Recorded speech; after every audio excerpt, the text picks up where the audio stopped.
Testing, testing, 1, 2.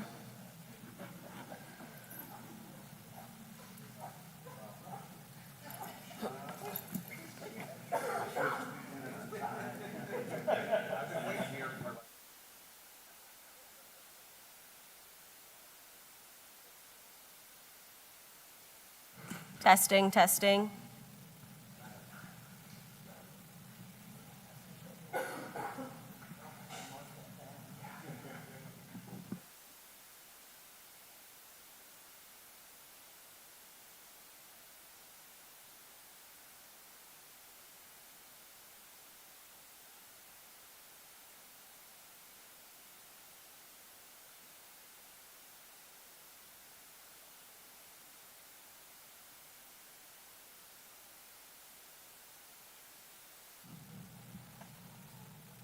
Testing.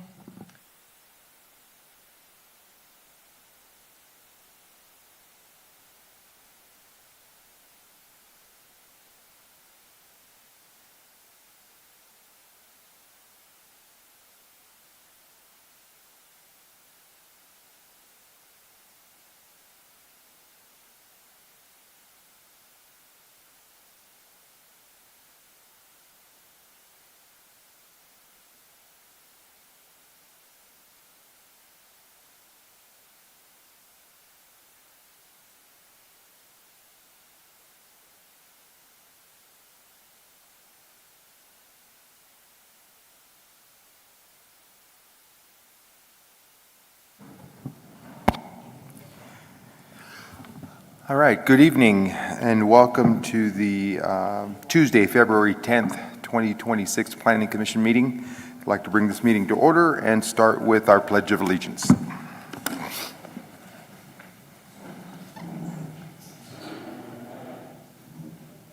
I pledge allegiance to the flag of the United States of America and to the republic for which it stands, one nation, under God, indivisible, with liberty and justice for all.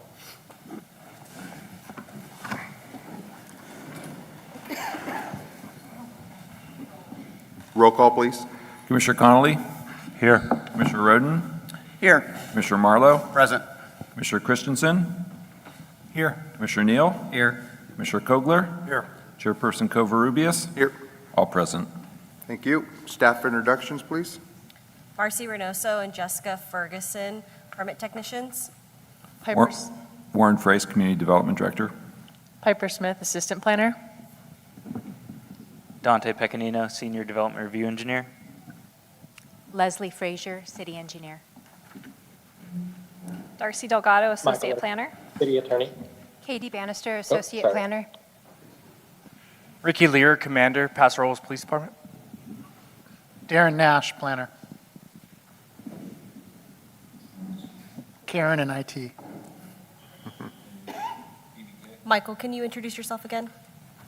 Yes, Michael Irvin, Office of City Attorney. Good. Okay, thank you for that. Are there any general public comments regarding matters not on the agenda?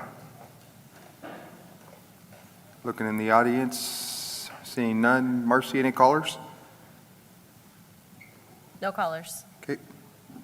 Moving on then, are there any agenda items proposed to be tabled or rescheduled?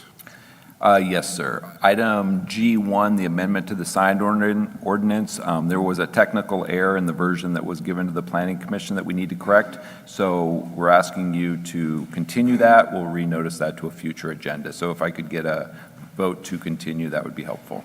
Okay, I will then take a motion to continue item G1. I'd like to make a motion to continue item G1 to a future planning. So moved by Commissioner Marlowe. Can I get a second. seconded by Commissioner Neal? Roll call, please. Commissioner Marlowe? Aye. Commissioner Neal? Aye. Commissioner Kogler? Aye. Commissioner Christensen? Aye. Commissioner Roden? Aye. Commissioner Connolly? Aye. Chairperson Covarrubias? Aye. Motion passes. Okay. If there are no other items to be tabled or rescheduled, then we will move on to the public hearing portion. So we're going to begin with item G2, the Ravine Water Park Conditional Use Permit Amendment. Staff presentation, please.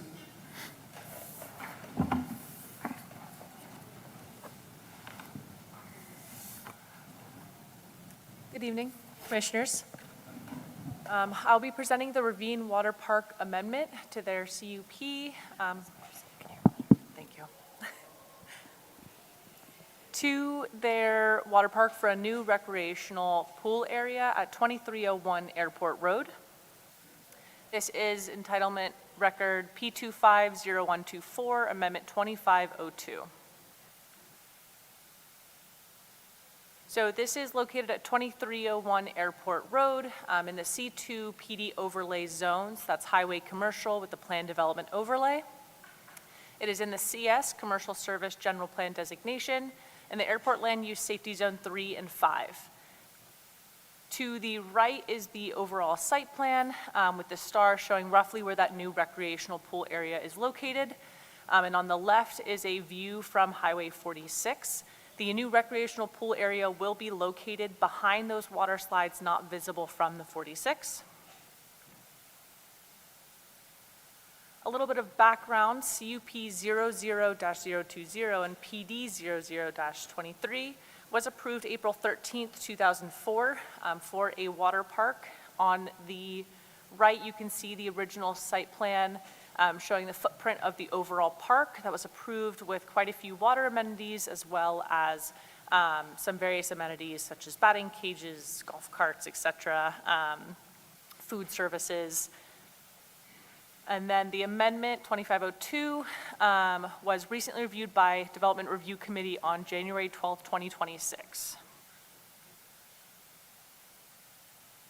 Taking a closer look at the site plan, on the left you have the footprint of the entire water park with a red square over the new recreational area. So in the center, you can see the new pool as well as a hot tub, and then surrounding it with the dotted squares are new permanent cabanas. Some things to note here, this portion of the site is currently occupied by the public when in operation as a path through to a mini golf site with a cabana, so that will be demolished.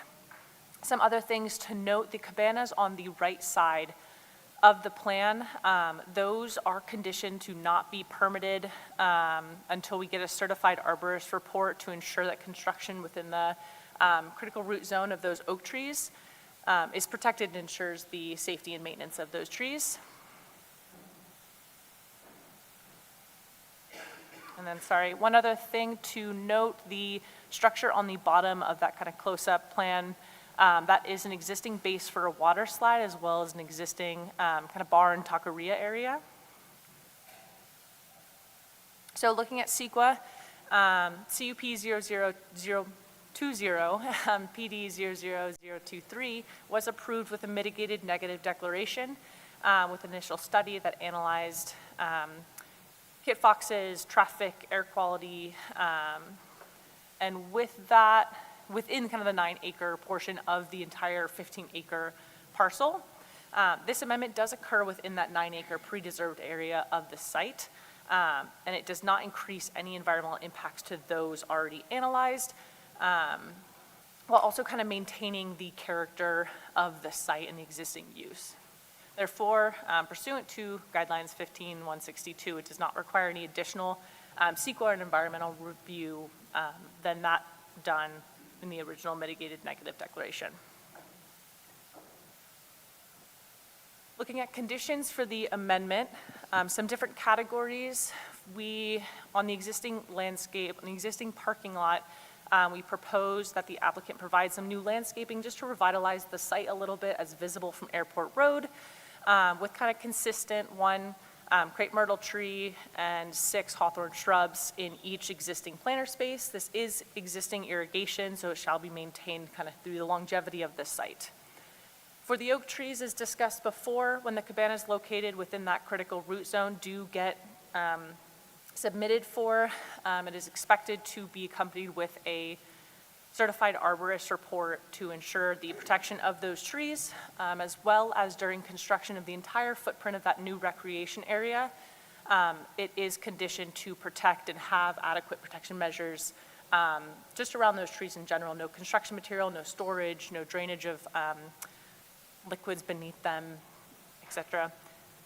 And then looking at engineering, did review the project for drainage and stormwater, as well as flood control due to the proximity of the Wero. And that is given it's an amendment in addition to all outstanding and ongoing conditions originally proposed in that CUP 020 and the PD, as well as within that MND. So Planning Commission does have a couple options tonight that I will outline before handing it off to the applicant to give a brief presentation and go into a little bit more technical detail. To approve the project by adopting draft resolution PC 26XXX based on the findings and subject to the conditions of approval, approving the project with modifications by amending and adopting draft resolution PC 26, refer the project back to DRC or staff for additional analysis, or to deny the project by adopting findings of denial. Staff is recommending that the Planning Commission adopt the draft resolution 26-XX, approving development plan amendment, amendment AMD 25-02, it shouldn't be X's, my apologies, to allow construction of a recreation pool at the Ravine Water Park based on the findings and subject to the conditions of approval. I will now hand it off to the applicant to give a brief presentation.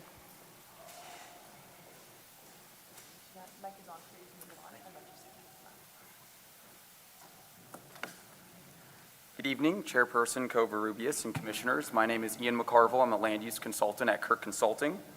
And tonight I'll be sharing a brief presentation on the proposed Ravine Water Park conditional use permit amendment. First, just as some background, the Ravine Water Park was approved in July 2004 and officially opened in 2007. Since that time, the facility has offered a wide range of water-based amenities, including slides, a wave pool, a lazy river, and dedicated children's play area. In addition, the park provides cabana rentals and food and beverage services, and seasonal entertainment such as live music and outdoor games. Over the years, the Ravine Water Park has continued to evolve with the addition of new rides and amenities, establishing itself as a well-known summertime destination for both local residents and visitors.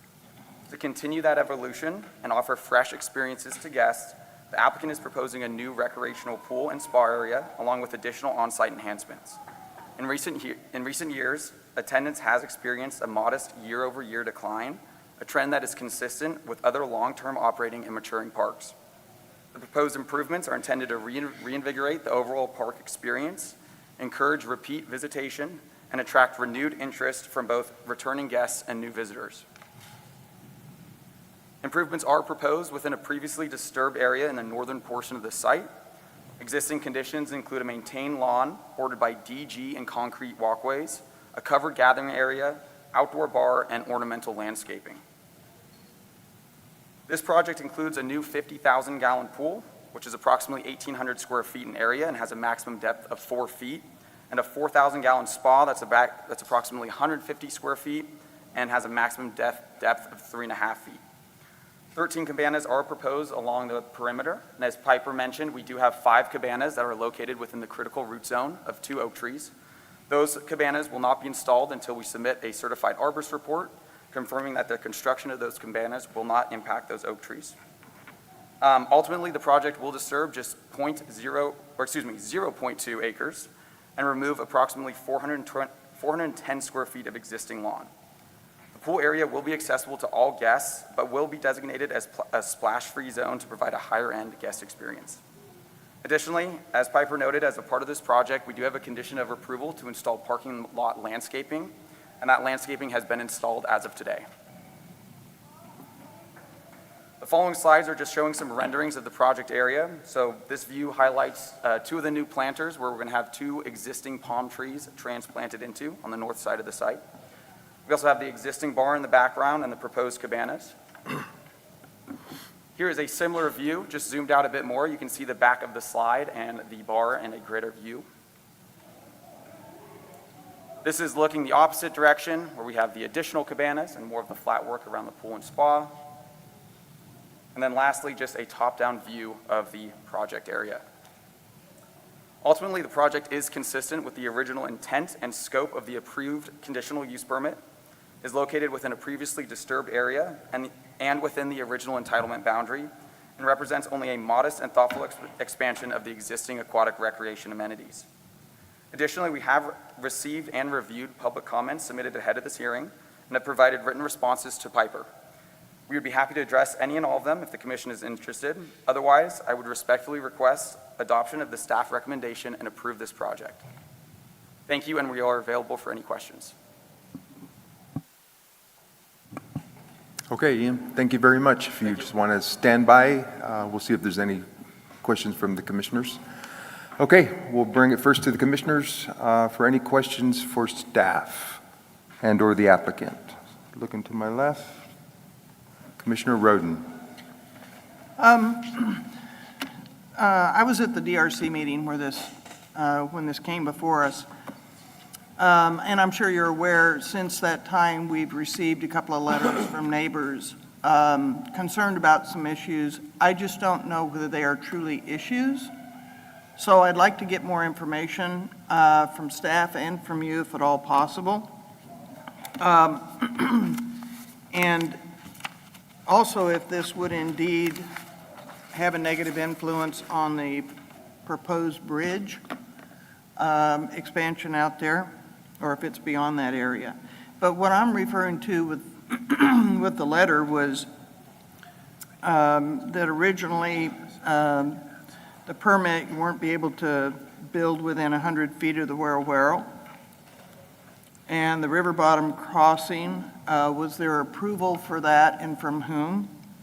And concerns of an increase in traffic. How many visitors do you have per day during the summer season? You know, I'm not too sure off the top of my hand, but we do have the applicant here, and that would probably be something one of them could answer. Okay. And then the last question would be the discharge of any sort of, whether it's just plain water or effluent of any kind, into the Wero. Yeah, so I can answer that one. So there is an existing storm drain that's present on the site. It existed there prior to the development of the original Ravine Water Park. It does discharge stormwater. It's permitted to do so with the initial application. As a part of this application, we are not tying into it. We're percolating into the pool by a bubbler system, which essentially sheets out flow in a slower rate, allows it to percolate into the ground. If in the future we would ever want to tie into that existing culvert, we would need to get a permit with the Regional Water Board. But right now, we're not proposing to do so. But you do have the ability to discharge from that? Yes, it's existing, and it was there beforehand, and the park does discharge to it currently. Okay. There was also a comment about just other discharge. I think there was a comment about environmental health coming out. And they did come out in summer of last year, inspect the site, and there was no discharge of that claim. Thank you. Yep. Then the building within 100 feet, and how many people actually visit during the summer? Hi, my name is Damian Mavis. I'm one of the applicants. As far as summertime attendance, like a really big day for us is 2,500 to 3,000 people. So that's maximum. And like Ian had said, the point of this is our attendance has been just modestly eroding over the past few years. And this is just in an effort to boost that attendance. And if we got back to the attendance we experienced several years ago, we'd be quite happy. So we don't see this as increasing over baseline attendance that we've. Do you have sufficient parking for that 2,500? Oh, yes, for Okay. sure. We have two different parking lots. We have the paved parking lot that's kind of at the upper right-hand corner, and then we have a overflow parking on the other side of the highway that's accessible via a boardwalk that goes under the highway. And was that boardwalk permitted as well? Yes, Okay. yes, through Caltrans as well. Caltrans? Yes. And then you had a question about the bridge, potentially? The footbridge that goes across, I think there's another parking on the same side Right. as the ravine, but it's across the Wero, and there's a footbridge that's been built there. Yeah, so this was authorized to be installed by the Regional Water Board, and there's an email on file with the city authorizing that in 2007. Just to expand, there was a temporary use permit authorized in 2007 to allow 1 year of temporary parking. My assumption, looking back in the files, it was to accommodate for the occupancy while the permitted parking lot across the 46 was being kind of developed and constructed and thoroughly thought out. And so that TUP to utilize the parking lot across Paso Robles Paso Robles Boulevard should no longer be in use. However, that footbridge to go across did get got approved by the Fish and Game and the Water Quality Control Board. And there was no conditions found in that 1 year temporary use permit to require the removal of that bridge after that temporary use permit expired. But it's only for 1 year, and that 1 year has passed? Yes, in 2007 to 2008. So nobody's supposed to be using it? Yes, that is correct. Okay. And then the building within 100 feet of the Whirl, is that a valid point, or was So that in? We would have to look at the exact distance between the new cabanas and the Whirl. Just from looking at it visually and having staff review it, it did look in line with the existing buildings of the site, kind of going from that, what would that be, southwest up, and then determining what that exact distance is from the cabanas. Leslie? Hi, Commissioner Roden. Leslie Frazier, City Engineer. I can also speak from an engineering perspective that the project would be required to meet FEMA requirements for prior to any grading permit. So we would also be evaluating any work within the floodplain. They would be meeting FEMA requirements. But are there buildings within 100 feet of the Whirl? I No? believe this is just Brett's for, saying no. yeah, I believe this is just for a pool, right? No Yeah. permanent structures. Yeah, unless you're calling the cabana as a structure, but Yeah. I think that's a structure. You bet.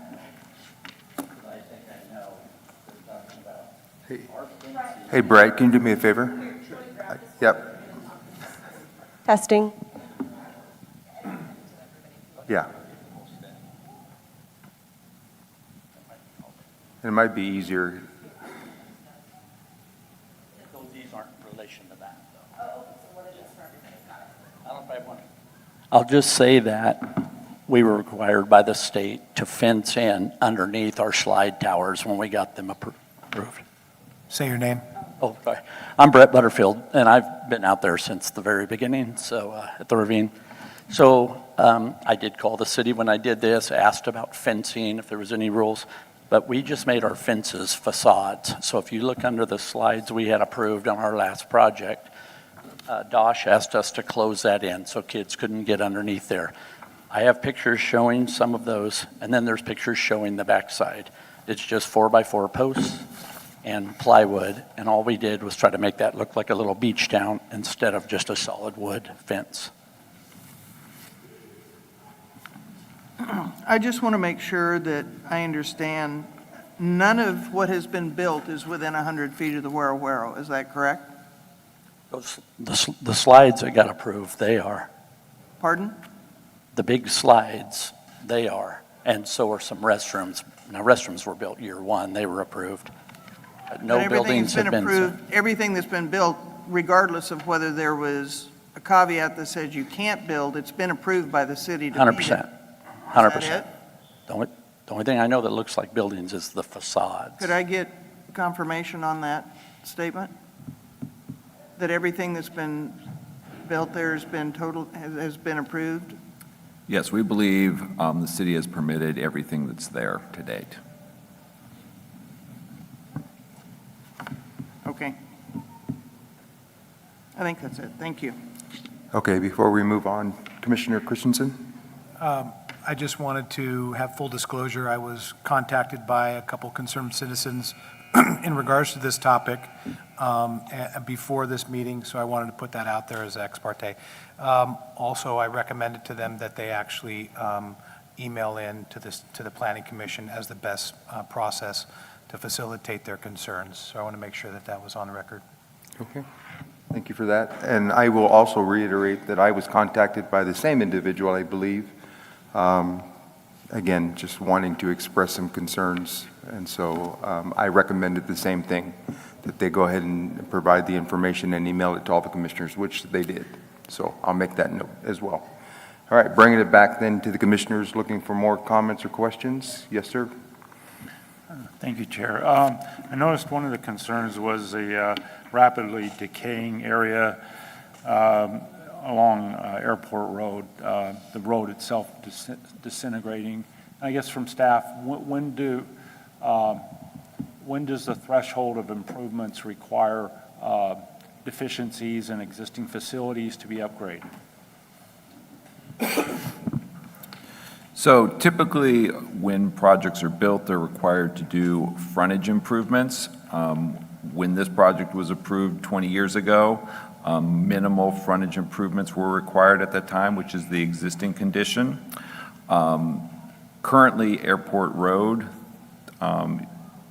is in a deteriorated condition, but that's a maintenance issue. So the condition of the pavement actually is a city responsibility. So we do require projects to improve frontages. Once they're improved, maintenance, so the current condition of the road is actually the city responsibility. Thank you. Okay, thank you, sir. Commissioner Marlowe? Yeah, I just wanted to, you had said that attendance has been declining, and this is kind of a way to reinvigorate that. So your best years compared to now, is the intent to just get it back to where it was? So just to understand from a traffic and parking and all that stuff, you're not going to end up having more, you're just trying to get back to where you were. Exactly. That's our plan. Okay, yeah, that's kind of what I figured. So probably no chance of having more people than have already been supported by the parking and the infrastructure of the previous years, right? Right. Our post-COVID years, we had really, really high attendance compared to how it is now and compared to before that. So those would be kind of our high points, and it would be surprising to get back to that level.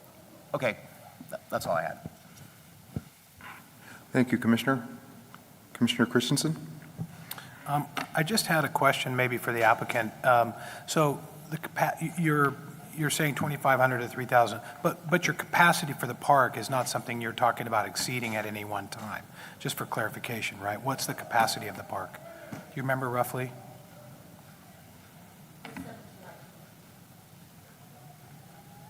But I guess the reason I'm asking that is I'm just trying to make it clear that you're not asking to exceed the capacity. You're just saying you want to increase the amount of usership, but the capacity of the park is going to stay the same.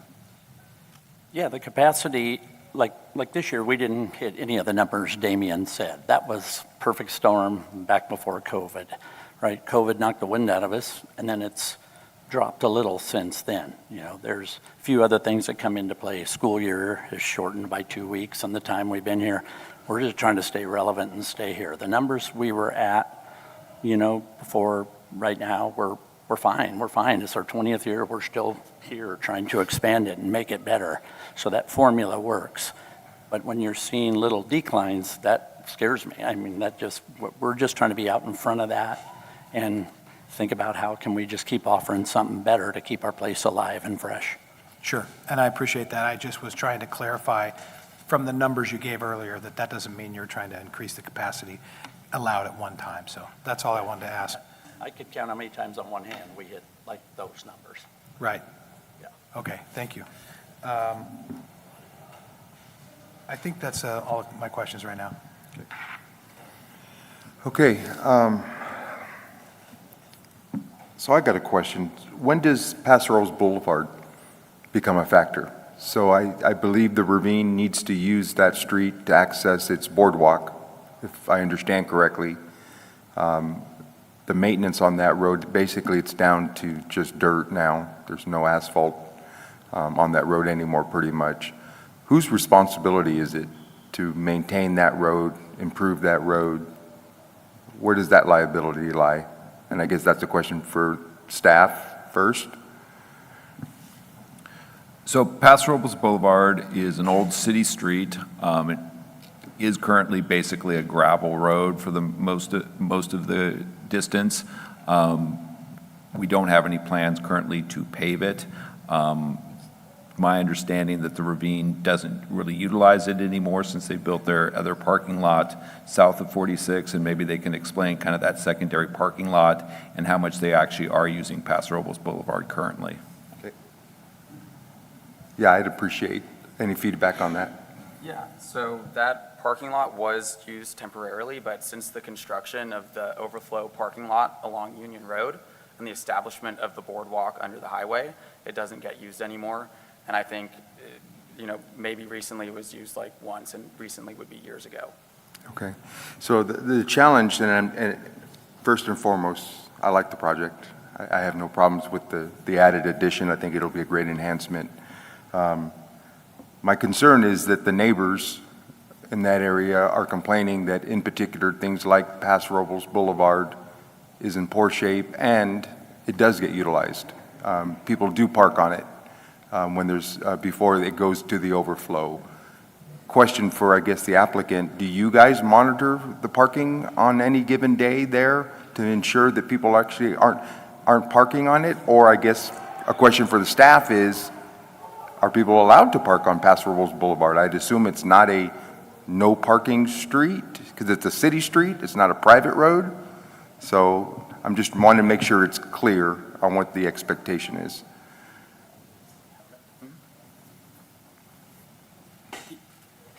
Yeah, I first think maybe we're getting confused, Rob, a little bit on the boardwalk. Or what we call the boardwalk is under 46, right? Then we have the walkway we used to have off Paso Robles Boulevard. When we got approved by the city for our parking lot south of 46 there, right, which we're using today, we quit using Paso Robles Boulevard. The city said, we want to shut that down. I said, I'd still like to have that for deliveries, or I hate to just give it up. I have access with my approved boardwalk, with my approved walkway to that road. I don't need it now. The walkway there is 6 foot wide. It's in 12-foot sections. Our guys can carry it out in pieces. But I did use it twice for both events you might know, but for people to come, bring stuff in, walk their stuff across, and set up for an event.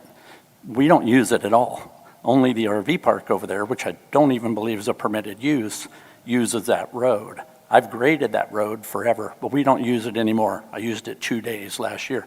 Our side is weedy. You look at the gates, you look at it all. We have not used that. So if that road comes back to life and we need to contribute and we can make that good and get our little temporary pathway back, fine. If we never use that again, we're fine. We've moved on to Union Road. Our system works good. It's approved. So we don't need that. And no, we don't use that road. I used that twice last year. It's used every day by the RV park. Got it. Okay, I appreciate So I'm that. familiar with the guy complaining because he's done this at our last couple events with mostly the same complaints, so. Right. So, but before Commissioner Christians asks his question, my question to, I guess, staff then is, are people allowed to park on that road in general? Is it a no parking restricted parking area or not? It's a public street. There are no parking restrictions on there, but this is a use that is subject to special regulation. So the commission does have discretion to impose special rules on this project in terms of its use of that road. But for the general public, there's no restrictions on parking on that street. Okay. Because I think that's one of the challenges that I'm hearing is that when, obviously people want to park as close as they can. Right, and so that's the next best thing other than the parking lot that's directly adjacent before you go to the overflow. So, and I don't know how many cars could squeeze in there, but I would assume that they do during the summer months when it's peaked, is what I understand. So Warren, if I'm understanding, we could implement some type of condition where who would be responsible for monitoring that parking and ensuring that public is not parking there? Is that enforceable? Is that even something we can do?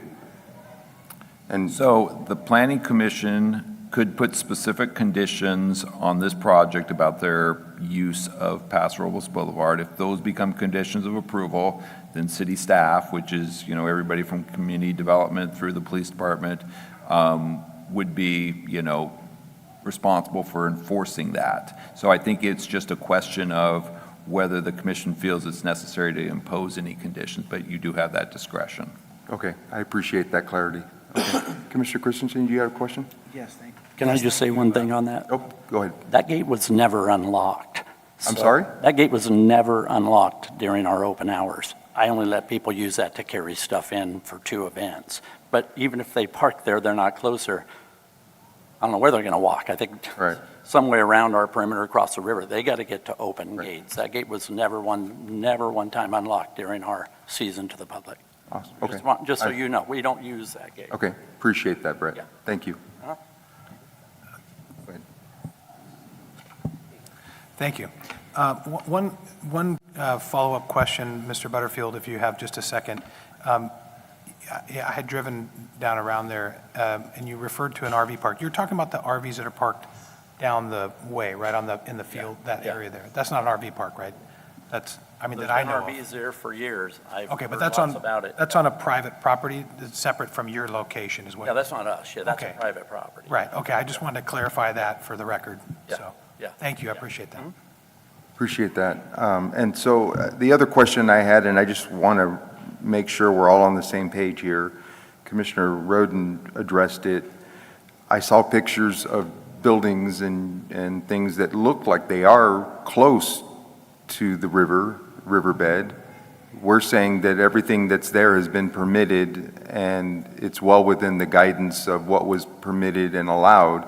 Nothing more has been improved to where it's infringing unpermitted near the riverbed. Is that what I'm understanding? If I look at some pictures that were provided, that it looks like they're well within 100 feet, and we're saying that there's not. I just want to make sure there's clarity so that we understand what the current situation is. So staff isn't saying that there might not be something within 100 feet of whatever that boundary is. What we're saying is everything on the site is an existing condition that we believe at some point was permitted by the city. Okay. Thank you for that, Warren. Commissioner Roden?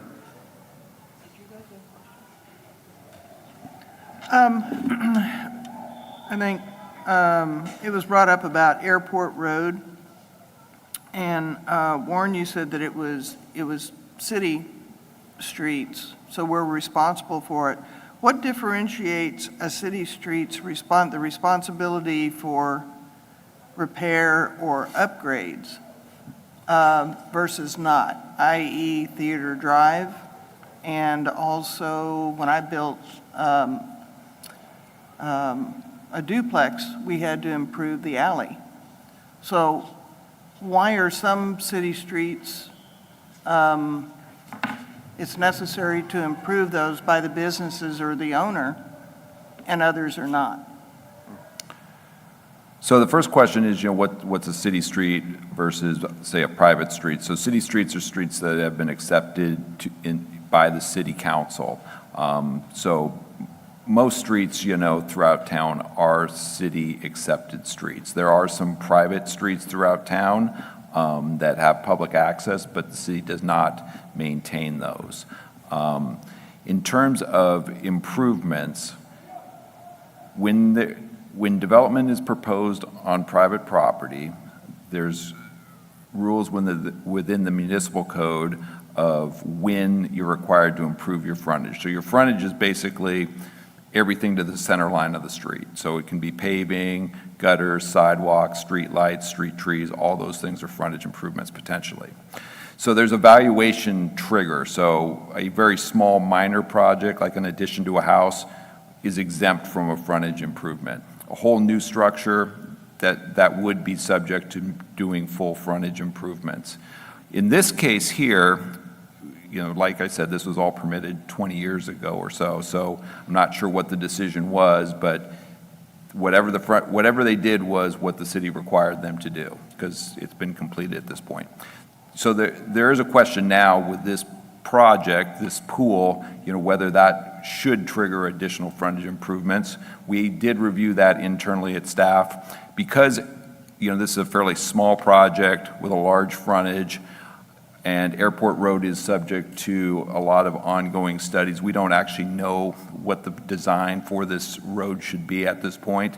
A lot of it will be subject to other proposed development projects and Caltrans encroachment permits that are still kind of in a conceptual level. The decision was made at the staff level that rather than requiring a small frontage improvement that would basically have marginal value, that it would be better just to collect the impact fees and use those impact fees for the larger fix for this area.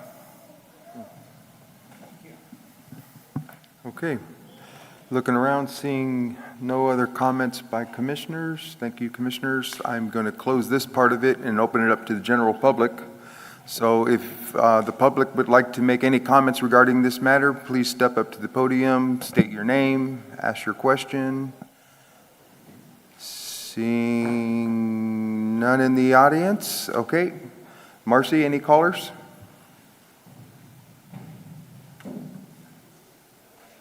No, no callers. No callers. All right. I will then close the public portion of this, bring it back to the commission for further comments, questions, and/or a motion.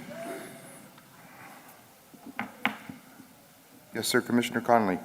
Yeah, I just want to clarify the recommendation. I heard that the second part of the resolution to the staff recommends adopting regarding the development plan amendment is AMD 25-02 instead of XX. That is correct. So when we if we make a motion regarding this, it should have that correction. Yes, that is Okay, correct. It's thank you. amendment 25-02. Thank you. Any other questions, comments? I'll entertain a motion. Commissioner Neal.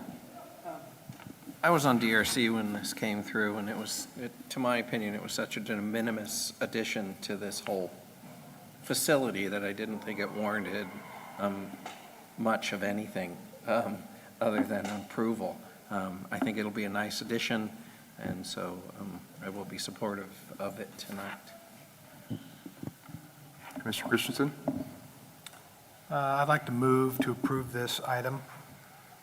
I'd like to move to approve the draft resolution PC 26, approving the development plan and amendment AMB 25 to allow construction of the recreation pool area at the Ravine Water Park based on the findings and subject to the conditions of approval, including the correction that Commissioner Connolly requested. I'll second.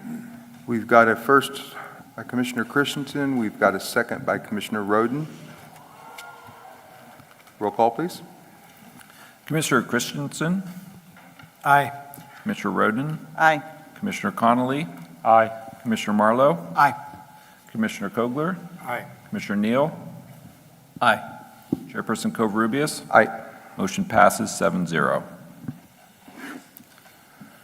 Thank you. Before we move on, I have an emergency that I have to go take care of, so I'm going to have to cut out. So the record will reflect that Commissioner Marlowe left the meeting after item 2. Okay, we'll move on then to item number 3, development plan for 24 residential units. Staff presentation, please. Thank you, Chairperson Covarrubias. No, that's coming up. Thank you. So the project is located at 420 Creston Road. So this is on Creston as you're climbing from from River Road towards the east. The Planning Commission reviewed and approved a project back in 2020 for this site, and that included 20 residential units. So this is a new project on the same site, and it includes 24 residential units that would be subdivided into condominiums. The project includes a development plan for the residential project, which does include an affordable housing density bonus. It includes a site plan modification to allow a fence that's taller than 3 feet in the front setback, and then it also includes an oak tree removal permit. The oak tree removal permit means that the City Council ultimately will have to decide. So tonight, the Planning Commission will be making a recommendation on the project for the City Council.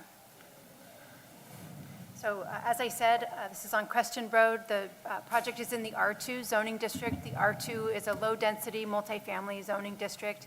I will point out that there is a kind of an oak woodland and seasonal creek down at the southern edge of the property. A number of design considerations and many of the conditions and so forth refer to that oak woodland and that seasonal creek. The project really does a good job of avoiding impacts to that intact kind of wild, it's not truly a wildlife corridor, but it does have the ability to, have some limited habitat value, whereas the other oak trees on the site really are sparse and affected by drought. So as I said, the project is 24 dwelling units. Each unit is a 4-bedroom condominium. They are organized into 12 duplex buildings. So zooming in, I already said that there's an R2 zoning. The site is 4.3 acres in size. The zoning code has language about areas that are not developable and areas that are. So non-developable areas have slopes over 35% or have intact oak woodlands. And so this project, a certain amount of about a quarter of the project of the site is excluded from development. So about 3 acres on the site are actually developable. In that developable area, the average slope is just under 10%. And in the table below, you can see that in the R2 zoning district, in the purple line there is kind of where there's a slope break. So the site is pretty flat from Crested Road to the purple line, and then it really starts to slope down towards that seasonal creek.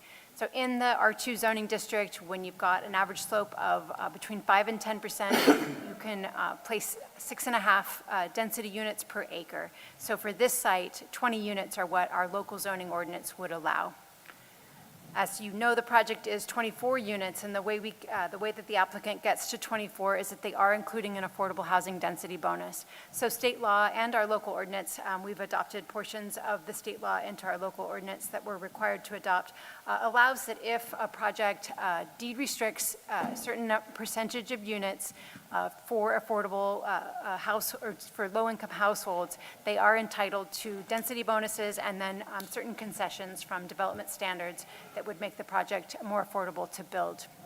So for a 20-unit project, the applicant has proposed to deed restrict 1 unit, which is 5% of the project, to a very low-income household for 55 years. That does entitle the applicant to a density bonus of 4 dwelling units, so we go from 20 to 24, and they also are entitled to 1 concession. The applicant has requested a concession to not build an on-site playground. For a project of this size, our zoning ordinance would typically require an on-site playground to be built for the residents to utilize. And there's that purple line where the grade break is. So the proposed project, 24 dwelling units, 12 duplex buildings, and as I've already said, they're 4-bedroom units, and they do have attached 2-car garages attached to each structure. The project does include a tentative track map to create airspace condos, so there would be 1 lot, and then the applicant would be filing with the Department of Real Estate to have airspace condos, so each tenant space could be sold separately from the others. So jumping in to parking, you can see in the site plan there, like I said, there are covered parking spaces for each unit. The required parking for units of this size is 2 parking spaces per dwelling unit, which would be 48 parking spaces. And then the code also requires guest parking at a rate of 1 parking space for every 5 dwelling units. So that would be 5 parking spaces in this case. So 53 parking spaces are required. The applicant has provided a site plan that provides 61 parking spaces. 48 of those, of course, would be in the garages, and then there would be 13 uncovered parking spaces and a shared parking area there at the kind of southwest corner of the project. I do have a number of slides about the elevations. The applicant also has a presentation, so I'm going to go through these relatively quickly just to give you a flavor of what the architecture, the proposed architecture, a mix of both vertical and horizontal siding, nicely sized overhangs for the eaves, as well as window trim. The windows are proposed to be recessed from the adjacent wall, so we'll get some nice shading and some nice dimension. The elevation we're looking at here is only for the first two buildings. It does, those first two buildings do include front doors that will face Creston Road. This was a discussion that we had at the DRC for those of you who served at the time. The requirement in our code is that buildings that face streets need to have porches and a pedestrian entry, and so the applicant has provided the two buildings closest to Creston Road will have pedestrian porch entries. Here are the colors and materials, white buildings for the most part, but also some painted gray siding as well. So this is the mix of materials. Some of the buildings will have veneer brick, and some will have stone. And then, we'll see as I flip through quickly. Actually, those slides are going to come in a moment, but we'll see the different variation that the buildings have. But they are largely the same. There's just variation in materials and a few of the treatments. The Planning Commission made recommendations, and the City Council adopted objective design standards a few years ago. So now multifamily projects have to provide these objective standards. The project has to meet all Tier 1. They have to meet 1 Tier 2, 2 Tier 3, and 1 Tier 4 strategy. There is a discussion in the staff report, and we can certainly jump in if there's any question about the project meeting its objective design standards, but they do, in staff's opinion, meet those standards. That's on the table there to the right is where we get to the number of strategies that are required. So now here are the elevations. So these are the front elevations for accepting buildings 1 and 2. So those buildings face Creston Road. The rest of the buildings, as you drive through the driveway, you are going to see the garages, and then the porches are tucked around the side. We'll see those in the side elevation. The front doors are on the sides of the building on left and right. And you can see off to the right, these are all the same buildings with just minor differences, projections or recesses in the building, but very similar. There's 2 different floor plans, building type 1 and building type 2, but they're also pretty similar. 4 bedrooms on the second floor. The first floor has the kind of shared dining and living spaces, and then of course the 2-car garage there at the bottom. This is building 2, very similar. Building type 2, I should say. The project is required to provide open space. The zoning ordinance has a fairly complicated calculation of how open space gets provided, but the summary is that they have to provide 250 square feet of private open space if that's the only open space that is provided, and the applicant does provide private yards for each unit. As I said earlier, the applicant is asking for a concession for the playground. For a project with 11 to 25 units, the zoning ordinance would typically require a playground amenity with at least 3 pieces of equipment. And so the project does not include that playground amenity. Each each unit does have its own private yard, and there are conditions of approval that would require pedestrian access to the back area of the lot. It is relatively steep. It's not a formal area for recreation, but it certainly provides an area where kids could potentially run around and have some open space experience. As I said, the project does include a site plan modification to allow a fence slightly taller than what is permitted. The red lines on the site plan are the cedar fence you see at the top right image is the fence that would be around each of the private yards, and then in the front there would be just over 3 feet. What's typically allowed in the front yard is a 3-foot fence. Proposed is a 42-inch high horizontal fence between buildings 1 and 2 and Creston Road.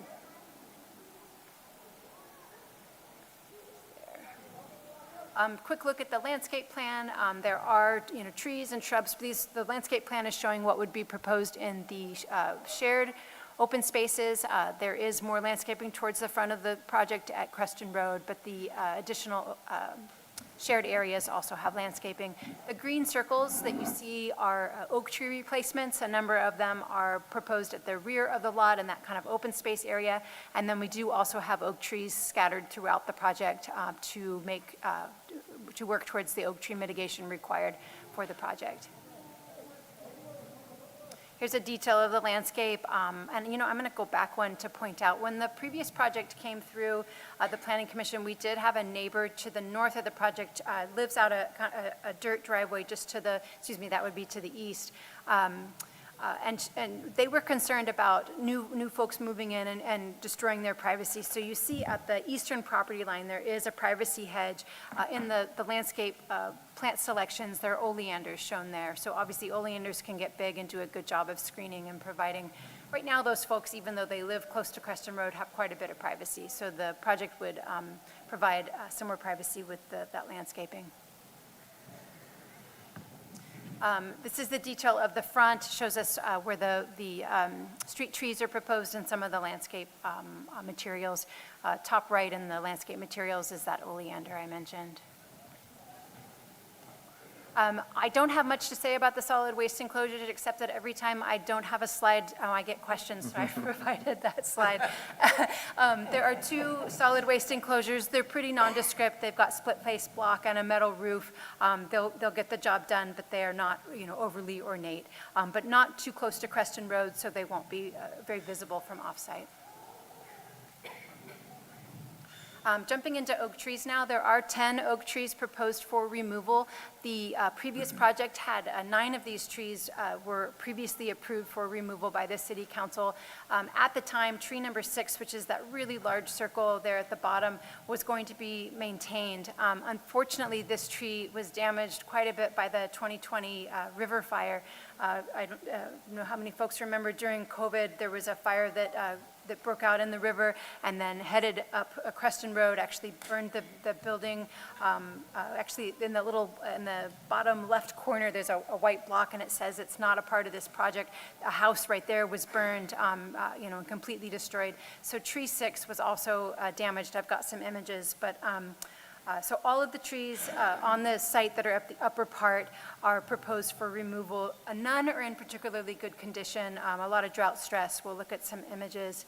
So these trees are along Creston Road. They're actually going to be in the way for the driveway, and then if any sidewalk improvements are required, not sure the quality of that sidewalk there. These trees are going to be in the way of those improvements. Trees 4 and 5, one grew in a fence that was between the house that burned down and a house that was demolished a few years ago. And tree 5, also a lot of drought stress, not a specimen tree by any means. Trees 7 to 10, they are towards the rear of the lot. Potentially would have been candidates for being saved, but the site is rather large, but not that much of the site can be used. As I said, only about 75% of the site is developable. These trees really made it impossible to get to max density, and they also have drought stress as well. Finally, tree number 6, this is the tree that the previous project had retained. We went to visit because we didn't know the status, and from approaching the tree from the south, we couldn't understand why the tree was going to be removed. It looked beautiful, really lush new growth, but when we walked around to the other side, there's quite a bit of fire scarring, and then some pruning had to occur so that anyone under the tree wouldn't be in danger of falling limbs. And so there's just sucker growth all up and down the limbs. So unfortunately, this really just isn't a tree that should be saved at this point. Unfortunate, because it was quite a lovely tree. The Oak Tree Preservation Ordinance, there's some standards that the City Council ultimately will have to review, and one of the main reasons that you can remove trees is to allow reasonable use of the property. And the applicant is maintaining all of the oak trees at the rear of the property. Those are a more consistent, more maintainable oak woodland, and will not suffer any impacts from this project. So now jumping into findings, there as always are quite a few. The development plan findings are largely about finding that the project is consistent with all of our plans, our general plan, our zoning ordinance, any applicable specific plan, which in this case there are not any applicable specific plans. Essentially, you're finding that the project is compatible with Paso Robles and that it's safe for the neighborhood. You are making a modification. The modification findings are really about making sure that we aren't approving any exceptions to our code that couldn't be, that we couldn't find some alternative way to accomplish what the applicant would like to accomplish without having impacts on neighbors. In this case, we're going from a 36-inch tall fence to a 42-inch tall fence, so it's a relatively minor request, and the analysis indicates that the modification will not impair sight distance of vehicles entering or leaving this site. As I said, the oak tree removal, there are considerations. The condition of the oak trees is part of the consideration, whether or not there's reasonable use of the property if the oaks are allowed to stay. The topography of the land and how the tree removals will impact erosion and surface water flow. And then you're meant to consider how many trees are on the site, and if we remove these trees, does it leave other trees on the property? And then, of course, good forestry practices are also to be taken into consideration. Finally, there is, and I didn't put them on there, but you also are making findings related to the tract map and making sure that the map is consistent with our subdivision ordinance and, again, consistent with our general plan and other standards that we have in the city. The project is exempt from CEQA as a Class 32 categorical exemption. That's an exemption that's available for infill development. An infill development, for development to be eligible, that has to be on a site less than 5 acres in size. It has to be substantially surrounded by other urban development. It can't have any impacts on things like traffic or I should say vehicle miles traveled, on our infrastructure and so forth. So there is a notice of exemption that's included in the draft resolution explaining why this project meets the requirements for a Class 32 exemption. So staff is recommending Planning Commission make that finding. There are a number of conditions on this project. The first few that are really substantive have to do with the affordability. The conditions would require agreements be recorded and signed and recorded related to that density bonus, and we'd have an agreement to make sure that in exchange for the city providing the density bonus and the concession, the applicant will perform and provide that affordable unit. There are some design requirements that the affordable unit has to be the same size as the market rate units, has to be of comparable quality, and the affordable unit also, if the other units on the property are for sale, the affordable unit would also need to be a for sale unit. Condition number 15 said that the affordable unit has to receive occupancy as the 10th unit. The reason for that timing is that once you have 11 units on a site, the playground would be required. And so this would ensure that the applicant doesn't receive units beyond, if we don't have that affordable unit, the deed restrictions recorded, we would no longer give that density bonus. And so anyway, that's the reason for that timing is because of the playground requirement. There are some requirements for what should go into the CC&Rs. They would include ongoing access for all of the residents in the project to be able to go into that open space area at the rear, consistent fencing on an ongoing basis. The fences in the front of the project buildings, between buildings 1 and 2 and the sidewalk need to stay at that low level, and then the maintenance of all the landscaping on the site. The HOA will be responsible for the landscaping outside of the private yards. We've gone over many of these. Again, that pedestrian walkway, timing for planting of street trees and shade trees in the parking area. Of course, the applicant will need to complete oak tree mitigation. Conditions 26 to 28 were related to the objective design standards, making sure we get eaves of the size that was promised and trim and so forth. And then condition 29 requires a pedestrian walkway, a sidewalk, from the sidewalk of Creston Road to the front doors of buildings 1 and 2. Screening required, curb around the driveway and parking areas. And then condition number 32, the previous project that went to City Council a few years ago, when staff brought the resolution, there was a requirement that the existing utilities running along Creston Road would be undergrounded. The City Council actually waived that requirement with the previous project. Staff is not recommending that anything in contradiction to what the City Council has already approved approved on this site, the oak tree removals that were previously approved, and the undergrounding of the utilities. There is a condition of approval, number 32, that I copied and pasted from the previous approval that would require this project to install conduit only, so that in the future, if there is some other undergrounding effort, it would be simpler to run the utilities underground. And then the applicant would not be able to protest any future formation of an undergrounding district should one happen to be formed. So that is a condition that is a holdover from the previous project. I believe that is the last condition I'm going to mention. So as always, the Planning Commission does have options. The first would be to recommend that the City Council approve the project by adopting the draft resolution. If the Planning Commission would like to make modifications to the conditions of approval or anything else in the resolution, you could do so, and then still recommend approval to the City Council.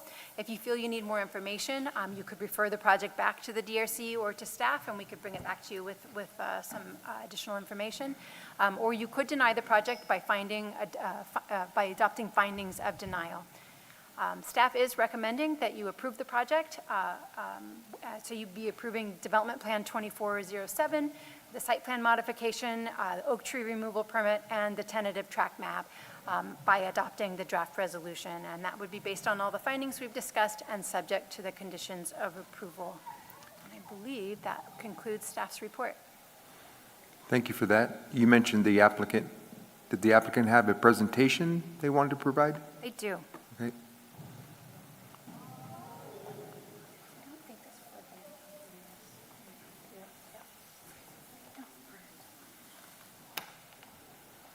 All right, can everybody hear me? Yep. All right, good evening. My name is Rebecca Newman. I'm with Eris Studio Architects, and I'm representing the applicant. First, I'd just like to thank Chairperson Covarrubias and commissioners for the opportunity to present tonight, and thank you to Katie and staff. We've worked together with staff for the better part of a year to bring this project to you this evening, and I think we've come a long way. Now, I do have to apologize in advance for a lot of duplicate slides. Katie covered pretty much everything, and it's a pretty straightforward project, so I'm going to try to move through efficiently, not to waste anybody's time. And of course, I'm available for questions at the end.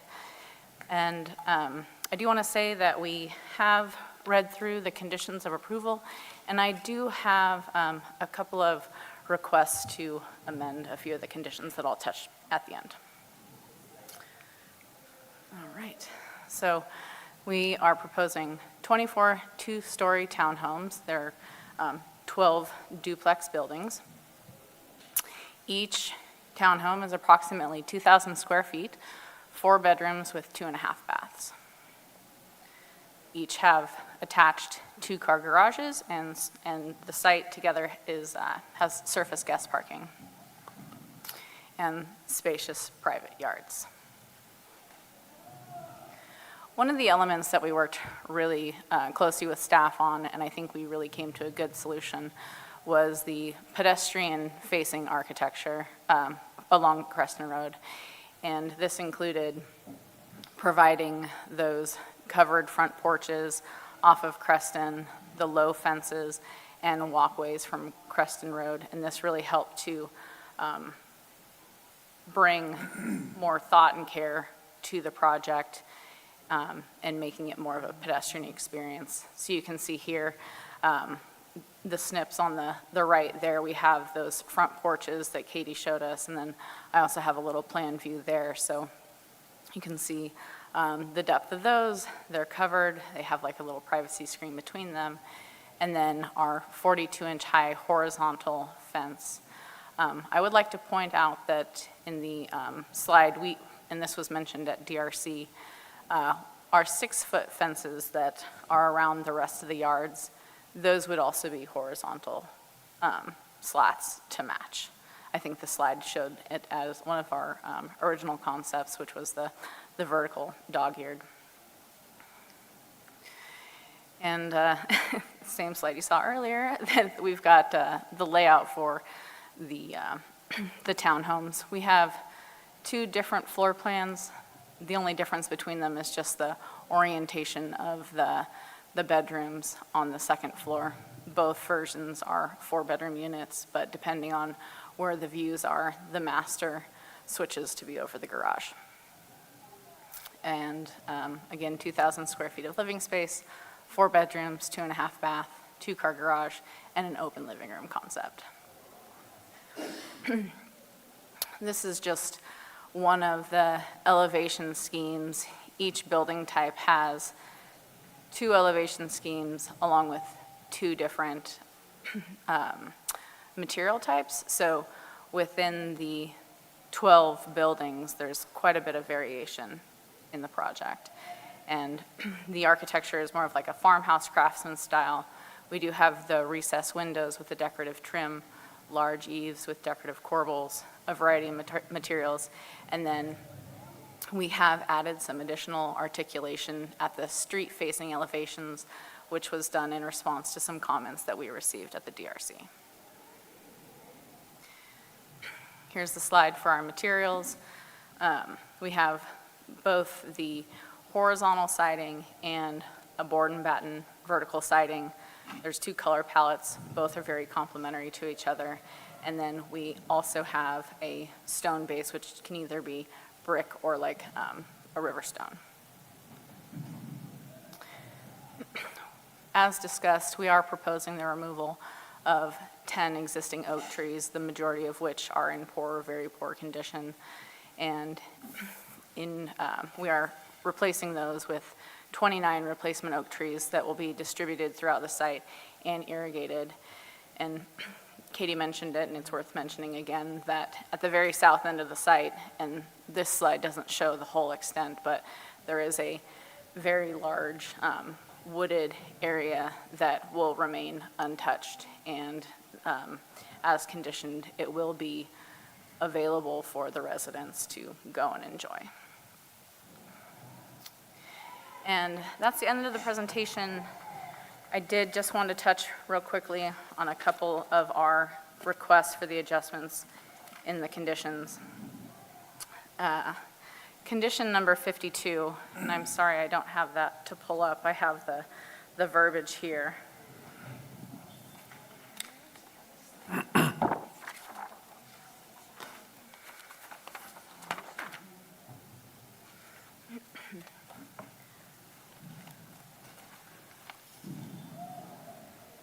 So I had mentioned that we've worked really closely with staff. Oh, there we go. Perfect, thank you.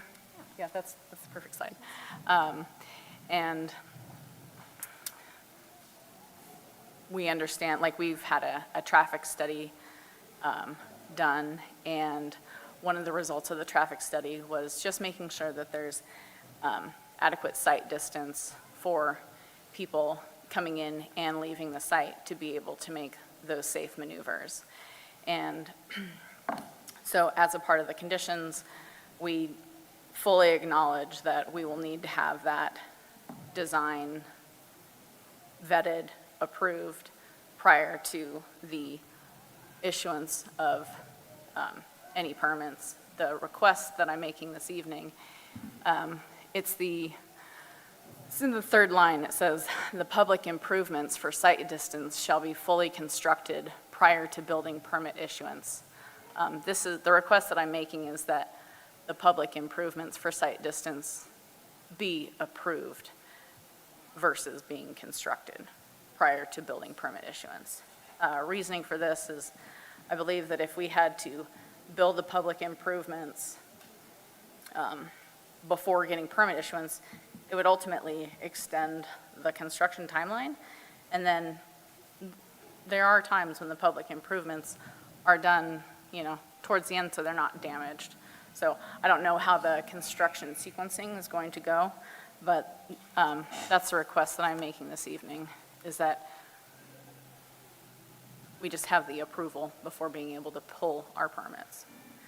And the second one is on the same slide. This condition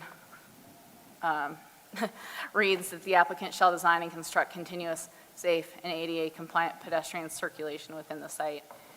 including clearly defined pedestrian pathways connecting buildings, parking areas, open spaces, and site access points. We will certainly provide safe pedestrian circulation within the site. However, this project is not required to be ADA compliant in terms of the, for the building code. So, and it would also, it could be impractical on the site to be able to provide those accessible paths to the public way. So, because this project is not required to comply with the California Building Code, Chapter 11A, we would like to omit that language. Just the ADA compliant and continuous. We are providing sidewalks. They don't all, connect. We can go back to the site plan, but those are the modifications that I'm requesting. And that's really it. Thank you, Rebecca. Okay, you might want to stay close, just in case. All right, we'll bring it to the commissioners for questions, comments. Looking over here. Go ahead, Mr. Conley. Just curious, I guess first to staff, one of the concessions is the playground be omitted as a requirement as one of the concessions. And so I guess just as a matter of questioning on that, when does a concession become critical or non-critical? I'm sure there's other concessions that could be considered. I know this is a fairly minor concession. It's also a minor cost, 3 pieces of equipment. So that's kind of introducing the question. And then a second question would be, where would be the nearest playground for someone to play if they don't have a playground here? Sure. So the project is relatively near Centennial Park. Obviously, they would be walking, it's a trek. I think there were some distances given to schools in the resolution, but so I don't know the number exactly. So probably Centennial Park and then Downtown Park are probably going to be the closest. This is near the Salinas River, the trail along the river. But you're correct. There aren't, playgrounds immediately adjacent to the project. As to concessions associated with the affordable density bonus, we do have a member of the legal staff online, Michael, with BBK, but I will tell you what I know about affordable housing density bonuses is the courts have been very differential to the applicant and not to the city, so that if an applicant requests a concession, it would be the onus of determining that it doesn't meet the requirements of state law is on the city to determine, and it is a high bar. I just don't know if there's a way to measure how critical a concession is versus being, when does a concession be so critical that it's not considered anymore? I'm not saying this is that case, but is there a way to evaluate them? Michael, do you want to, please? Yes, of course. Hi, I can help answer that question. So it's essentially a threshold question rather than a critical question. It basically is whether the applicant reaches the threshold of the number of units that are set aside for affordability. And if they meet that threshold, then there are a certain number of concessions. It increases the greater the proportion, the greater the percentage of units that are set aside for affordability. In this case, the applicant has set aside 5% for very low income households. And so under state law, they are entitled to 1 incentive or concession per project. And I'll second staff in that state law defers to the applicant in requesting the concession.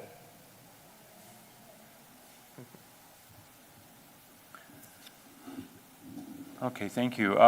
As a follow-up to that, I noticed some of the area you've mentioned, there's a nice wooded area, open space area. It's, I think, less than 10%.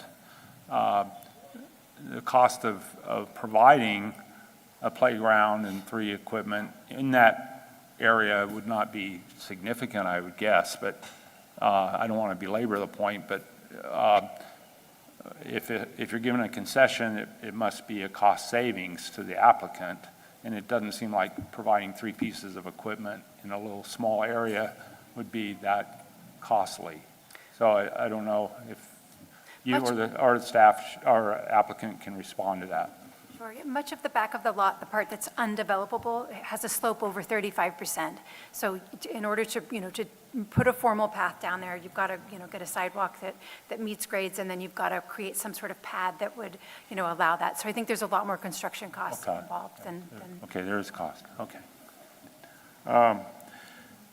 As just I guess a curiosity question on tree number 4, which side of the property line is that? Would that be the applicant's responsibility or the other property owner's responsibility for that on the fence? So that was a question, and the arborist report calls for 4 and 5 to be removed. The applicant will have to get permission from the neighbor. I believe the trees are on the property line, or they might even be over. So in order to remove those trees, they would need permission from the neighbor. Mm-hmm. Okay, thank you. That's all. Thank you, Commissioner Connolly. Commissioner Roden? Yeah, just a couple of questions. I noticed with a couple of letters, they were referencing living on Farrow Lane and Elm Court. Elm Court is across the street. Farrow Lane is up the road just a little bit. Can you even see this project from Farrow Lane? So I've got Farrow Lane labeled there. It's it's not a cul-de-sac, but it's a loop road to the east of the project. So there is a small dirt driveway between the project and Farrow Lane, but it's the next street to the east. All right, I think they brought up a couple of things, or they both brought up traffic. We just installed 2 stoplights there on Creston Road up from where this project is. Are there going to be some issues with having 24 4-bedroom units with traffic coming out onto Creston Road of people wanting to turn left? And go ahead. We've got our city engineering team here, and I'd rather they. Yeah, thank you.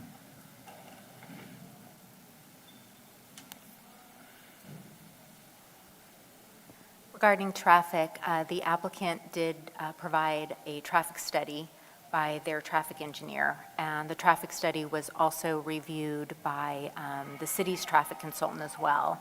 The traffic study analyzed average daily trips. It also took into consideration AM and PM peak hour trips, as well as vehicle miles traveled.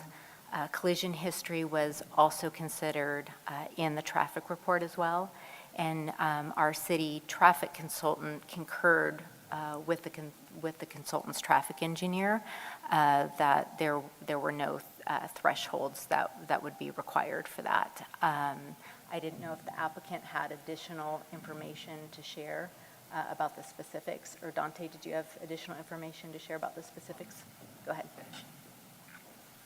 Commissioner Roden, I'd just say that we have a 2-way left turn lane there, so any folks need to make a left turn, they're able to get into that middle lane and then merge into traffic safely. And then additionally, if people are coming south or westbound on Creston, they could get in that left turn pocket, get out of the way, and make their left into the project site. So we aren't imposing any restrictions on left turns here because we have that 2-way left turn lane. And the only kind of traffic outcome was the sight distance was kind of a little poor, but could be fixed along the right of way, which led to that condition 52 that was part of the project. So yeah.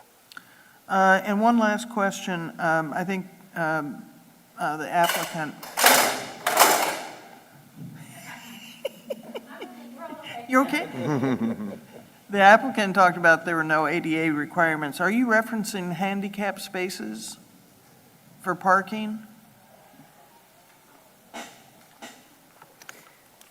Because of the project type where these are duplexes, they are not covered under the Chapter 11A of the California Building Code, and so we are not required to provide any accessible guest parking spaces. and there are no accessibility I requirements on appreciate the site. extra parking that you've put in there, but personally, I'd feel better with at least a couple of handicap spaces, if that could be arranged, because that's kind of difficult.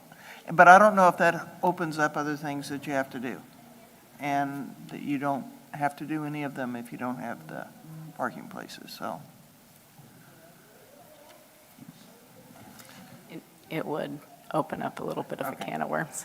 All right. Yeah, ADA parking is ultimately a civil rights issue, and if it doesn't apply to a site, the city's not in a position to require that. So we would, I think, agree with the architect that we don't want to add a condition that doesn't apply to a site legally. Understood. Thank you. Thank you, Commissioner Roden. Commissioner Gogler? Thank you, Chair. I have a question that's kind of similar to Mr. Conley's. It was on my list as well, and I want to approach it from a different angle. I certainly understand the density, that the city has no ability to really comment negatively on the 24 units. And I've learned, I think, by listening to the city attorney, that there's not much discretion perhaps on the incentives also. So attacking it from the other side, I'm going to ask the applicant, did you consider any other incentives, or would you consider any other incentives? Because a project of this nature with 4-bedroom units just really is screaming for some play area for the children that are going to be present. Certainly, and our goal was to provide large backyards. And so we've seen, several instances where a playground that's a part of a development is not used as much as having your own backyard. And so we put the time, and the design was concentrated around having the larger backyards, really. So the answer would be no other incentives were considered in lieu of the playground? That's correct. I mean, the planning requirements for a project of this size was to have the playground. And so we did look at options for being able to include the playground. It significantly impacted the size of the yards, but as well as the density at which we could actually provide the housing.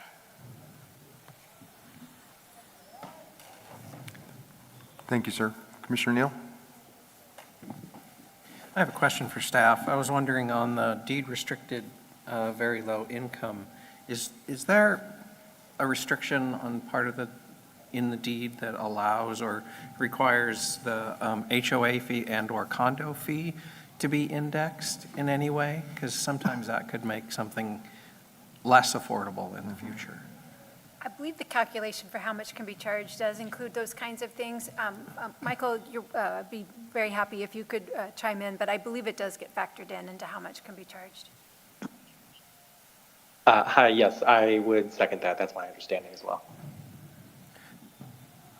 Does that answer your question, Mr. Neal? I would have preferred a more definitive answer, but if there's potentially a way that we could address that, that the deed restricted unit has a cap on its escalation for its HOA fee or something of that nature, it would be nice to see that, to keep that house affordable in the future. So the county public, sorry, everyone was cheering for me all of a sudden. The county publishes the rates at which could be charged for housing, and I've never been involved with calculating how that all goes, but there are, the fine print includes that the cost of utilities, HOA fees, those kinds of things do get factored in as a part of how the county determines how much can be charged in comparison to how large the unit is, how large the household is, how much income the household makes.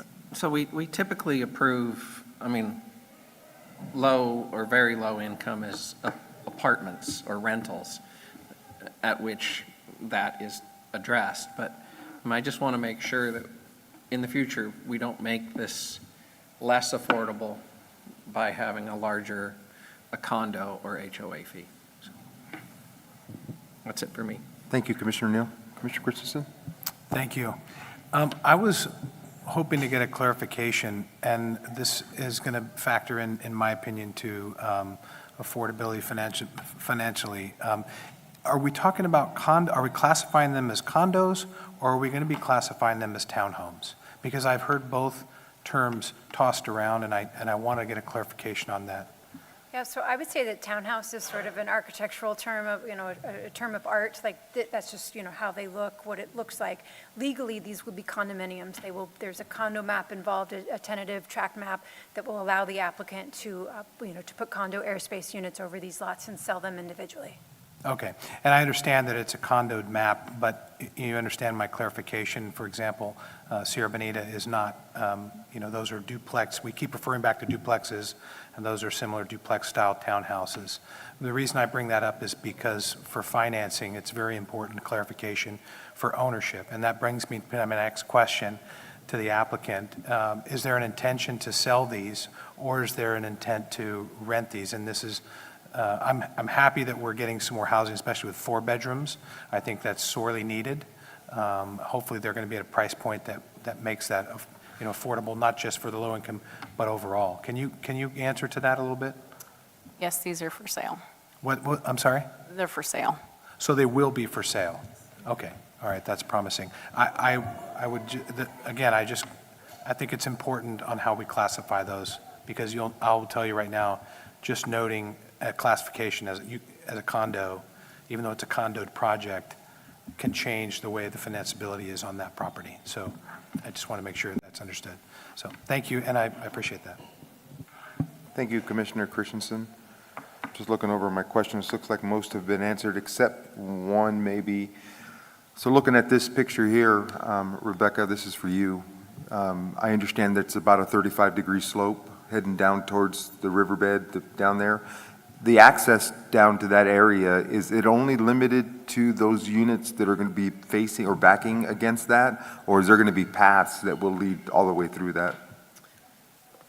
There's a path, the units that kind of are at the angle there of, thank you, Katie. So there is a access path there that, as conditioned, will be available for the residents to go into this area. Okay, and there is nothing that's going to restrict them access to any part of that sloped area down at the bottom?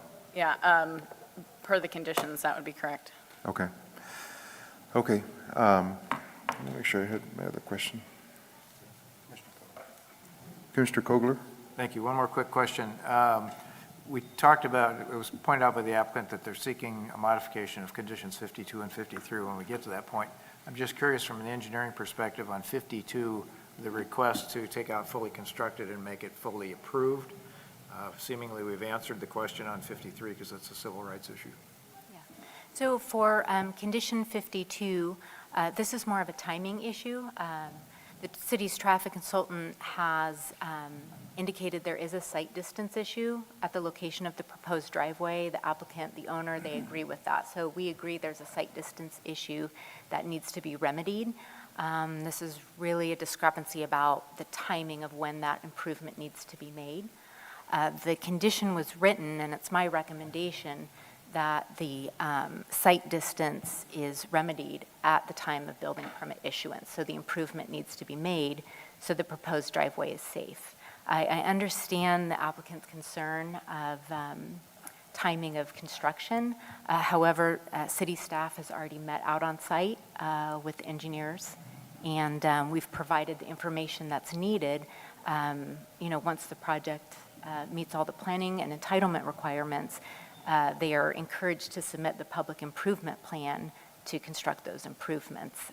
We think that they can be constructed well before building permit issuance. Whereas my concern is if we allow building permit issuance, the improvement hasn't been constructed, owners, buy the condo or townhomes, they're ready to move in and the improvement hasn't been constructed, therefore we have an unsafe driveway. It won't be safe, the site distance can't be met, and staff will really be pushed to issue that certificate of occupancy in an unsafe condition. So I propose and I recommend that we leave the condition as written, that the improvements constructed by building permit issuance. Thank you for the clarification. Commissioner Neal? This is for you again, sorry. If we were to tie it to a C of O for the first unit, wouldn't that do the same thing? Again, many times, staff is very much pushed in those situations to continue to extend it. So our preference and our recommendation is that we tie it to building permit issuance.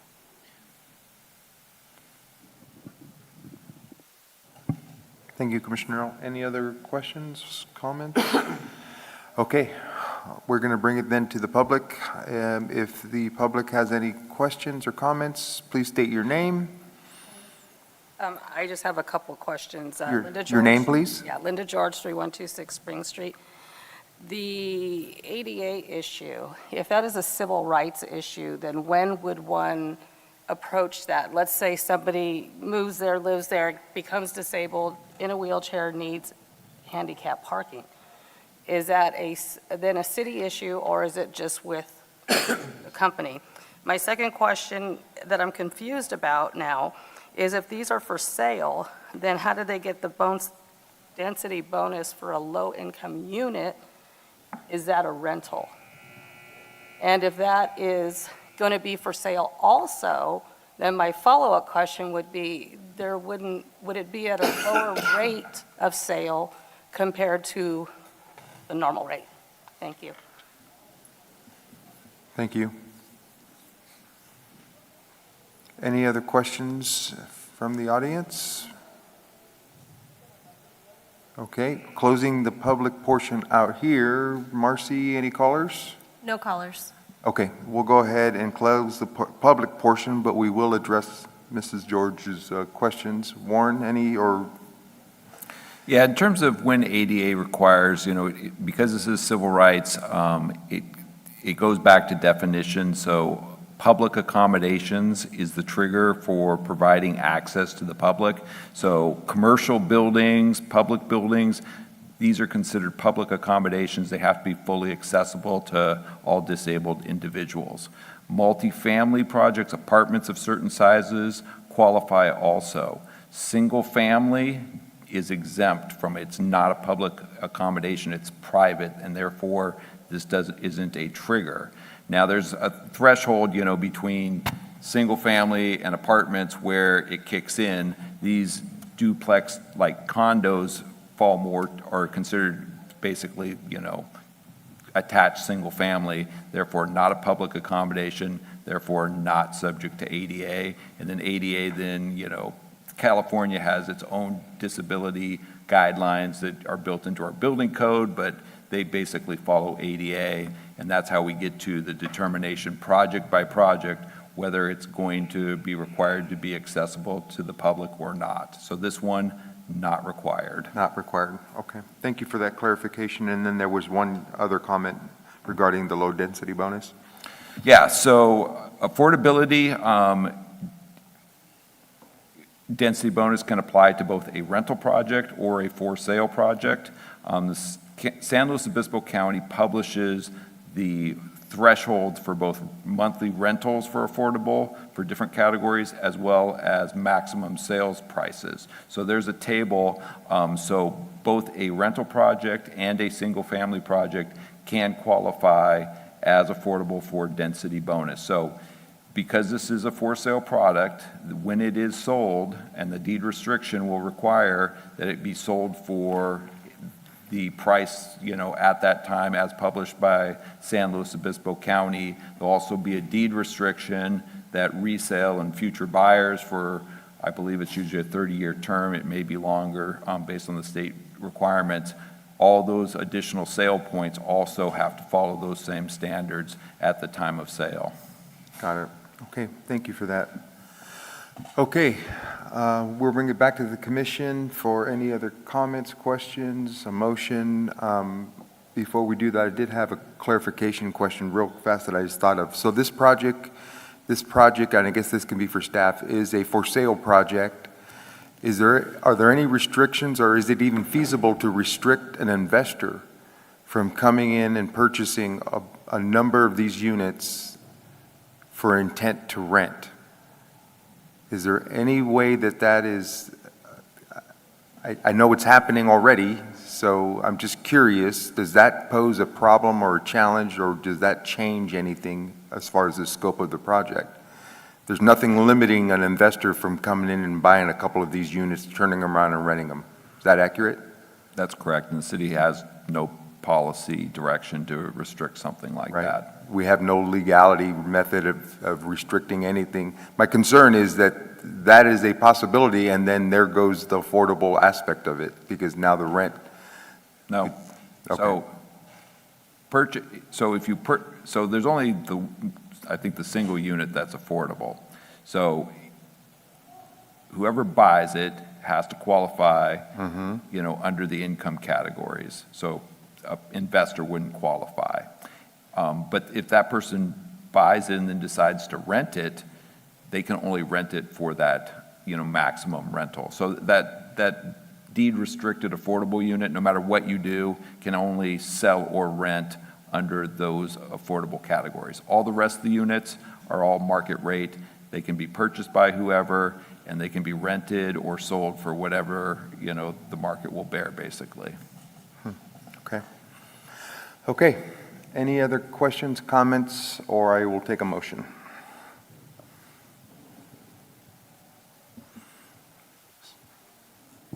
Chairman, if we could get a visual assist up there. There we go. I would move that staff recommend that the Planning Commission recommend the City Council approve Development Plan 2407, Site Plan Modification 2509, Oak Tree Removal Permit 2504, and Tentative Tract Map 3254 by adopting Draft Resolution PC 26- numbers to be inserted based on findings and subject to conditions of approval. And furthermore, that in Exhibit A, under item number 53, the words "and ADA compliant" be struck from that condition, so that it will read, applicant shall design and construct continuous, safe pedestrian circulation within the project site. Well said. I'll second that. We've got a first by Commissioner Kogler, I'm sorry, a first by Commissioner, Kogler, and a second by Commissioner Connolly. Roll call, please. Oh, do we have a question? Yeah, I would Commissioner just Neal. like to propose an amendment to adjust the site distance and planned driveway to change that to prior to the first certificate of occupancy, if that is acceptable to the motion maker and seconder. Commissioner Kogler? I'd have to ponder that a little bit more truthfully. I think in this particular case, I'm going to go with the city engineer's recommendation and leave that language in place. Okay. Commissioner Connolly? A point of discussion on that. I think that there could be a condition where prior to the water or the utilities being activated, that this condition could be met. The site distance could be, this condition number 52 could be delayed to a point that would make utilities not available unless that site distance is provided. And I don't know if that's the same thing that Joel's asking, but I would think the city would have certain control of at least the water and would not be able to, if the condition of site distance were not made for the driveways, would withhold approval of utilities being approved until site distance is met. I don't know if that's a possible condition, but it would seem that the applicant has a concern about concrete being damaged or facilities being damaged and the order of work that things are being done, that maybe this condition, delayed condition, should be considered. So just a point of discussion that maybe Commissioner Neal has a point that we should delay to accommodate construction without damage to the facilities that would allow for that site distance. Thank you, Commissioner. Commissioner Kogler? I guess I'm going to ask the city engineer once again to provide a little backup comment. It sounds like there were a lot of eyes on the site, and it sounds like there was perhaps more concern than typical for the site distance situation. So I'm curious, would the withholding of a requirement rather that the utilities be fully in place be a trigger? Or would an occupancy permit, as you talked about, I think before, be a trigger, or leave it where it is? Could you please opine on those three options?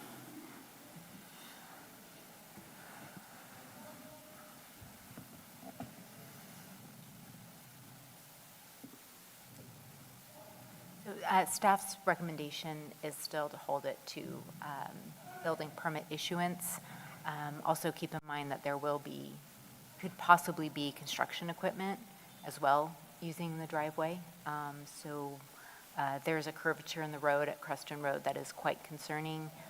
We spent several months with the city's traffic consultant evaluating the site distance, almost to the point that we felt that the driveway may have to be restricted to left turn in, restrict the left turn lanes. We felt that the site distance was an adequate compromise to provide the adequate site distance to allow full access of the driveway. But this was quite a concern throughout the entitlement process. Thank you, Mr. Chair. I would leave my motion as is. As is. Commissioner Christensen, is there a question? Yeah, I appreciate the staff's comments on that, and I would agree with Kogler. I would accept it the way that it currently is. Okay, so we've got a motion still unchanged. Commissioner Connolly, any change? I will accept that, that it remain the same conditions. Okay, then we have a motion and we have a seconded. Commissioner Connolly, Commissioner Kogler. Roll call. Commissioner Kogler. Aye. Commissioner Connolly. Aye. Commissioner Roden. Aye. Commissioner Neal. Aye. Commissioner Christensen. Aye. Chairperson Covarrubias. Aye. Motion passes 6-0. Okay, moving on to item number 4, zoning amendment to allow commercial cannabis delivery offices. Katie, staff report? Thank you again, Chairperson Covarrubias. So as the title of the item indicates, this is a zoning amendment to the zoning code, which Paso Robles Municipal Code, Chapter 21.60, which is titled Cannabis. So currently in the city, actually, there we are. Cannabis regulation has a long history. The largest changes in California started in about 2016 when Prop 64 legalized adult use marijuana. At that time, the personal use of marijuana was legalized and any commercial use was basically sent back to the cities under zoning. So each city could decide for itself. Do you want to allow delivery offices? Do you want to have dispensaries? Do you want to allow cultivation in your community? And so cannabis became a zoning issue in 2016. There's an even longer list of steps that the city has taken up to this point in the staff report, but culminating last August, the city council directed staff to bring an ordinance to allow existing medical cannabis delivery businesses to deliver adult use cannabis as well.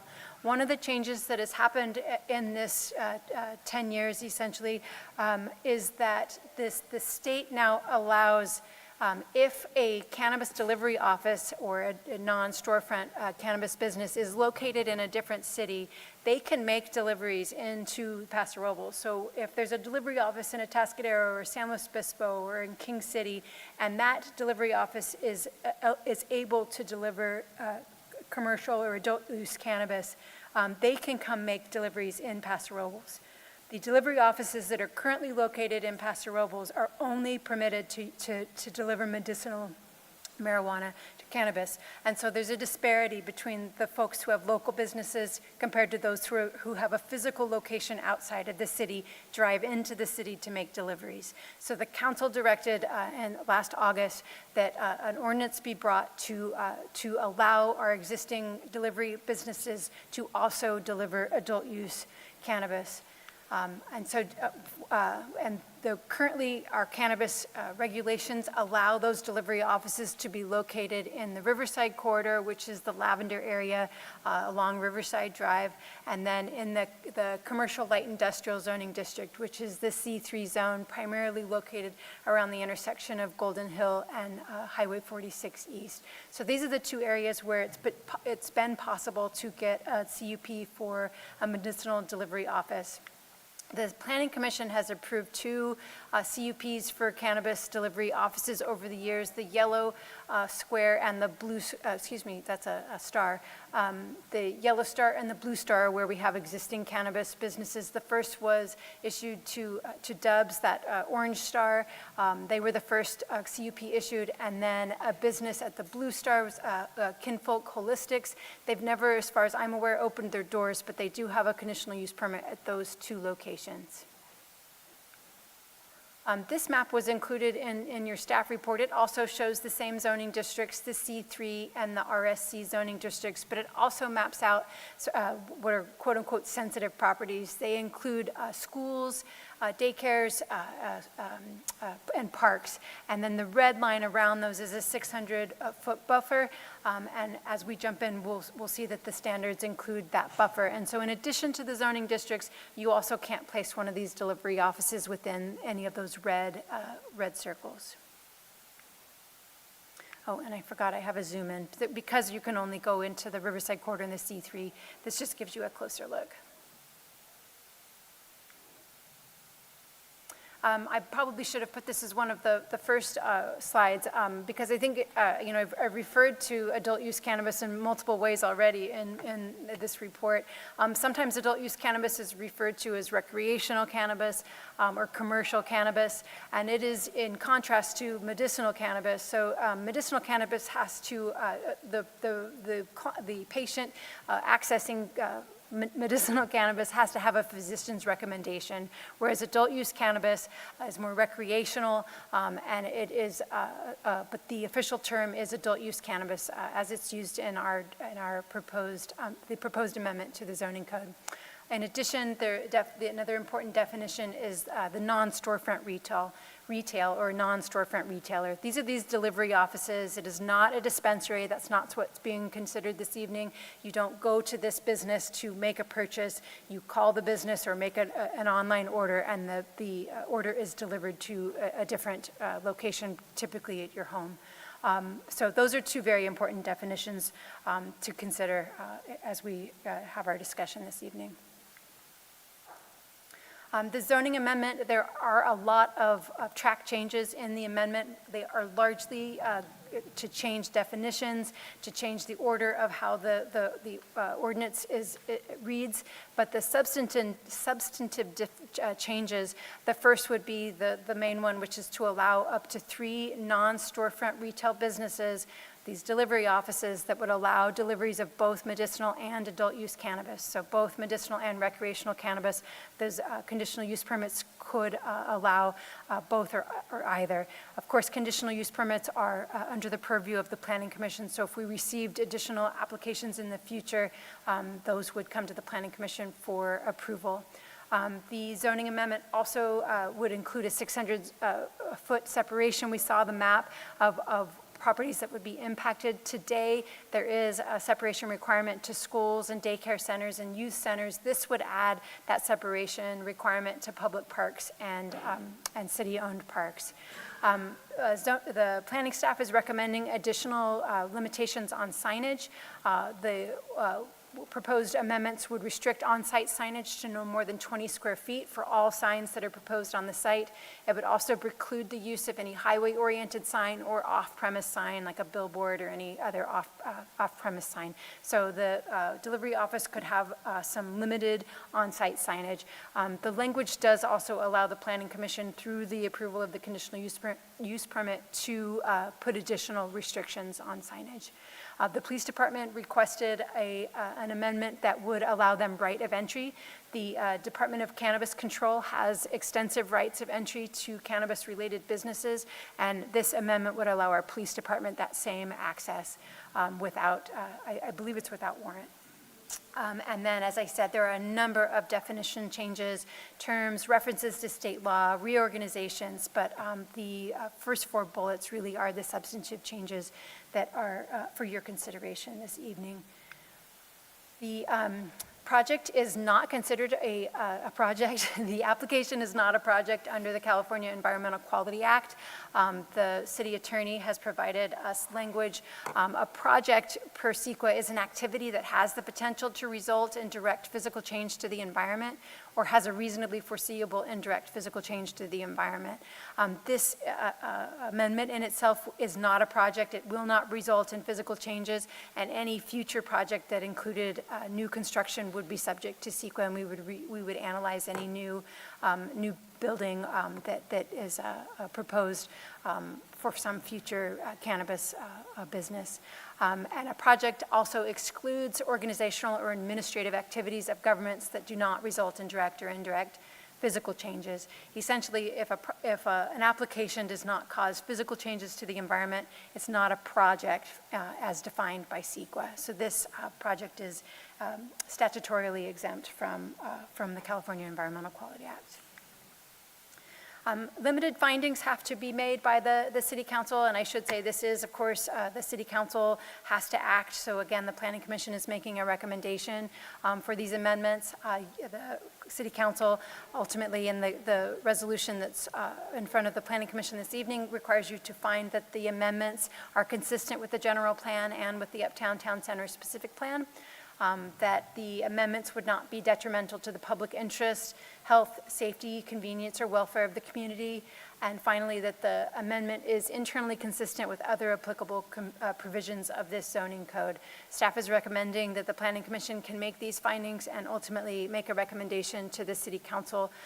Typically, if the Planning Commission recommends denial of an application, the application doesn't continue on unless it is appealed. In this case, the City Council has requested this amendment, so they are very interested in your recommendation, but staff will continue this on to the City Council, whether you recommend approval or denial. Your recommendation would also come along with the report. So, of course, you have options. The first would be to recommend the City Council adopt the ordinance as it is proposed. That would change Chapter 21 of the Paso Robles Municipal Code and would allow up to 3 non-storefront retail cannabis businesses, so those delivery offices that would deliver both adult use and medicinal cannabis. Those would continue to be allowed in the Riverside Corridor and the C3 districts. You could make amendments to the draft ordinance and still recommend approval. You could refer the project back to staff if you need additional information, or you can provide an alternative recommendation to the City Council. Staff is recommending that you approve the proposed amendments to the ordinance, which would allow, as I've said before, up to 3 non-storefront retail cannabis businesses in our city. And that concludes my report. Katie, thank you. Okay, let's start off with then some questions or comments. Looking, any questions or comments over here? Commissioner, let's start with Commissioner Roden. Okay, thank you. Couple of questions. Can the separation, the 600 feet, can that be increased? My understanding is yes, the city could require a larger separation, and Michael with BBK, please feel free to correct me.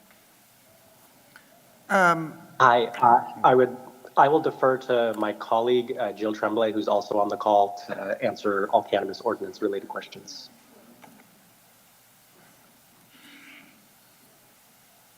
Jill, is it accurate that we could adopt a larger setback requirement from parks and schools more than is what is currently proposed?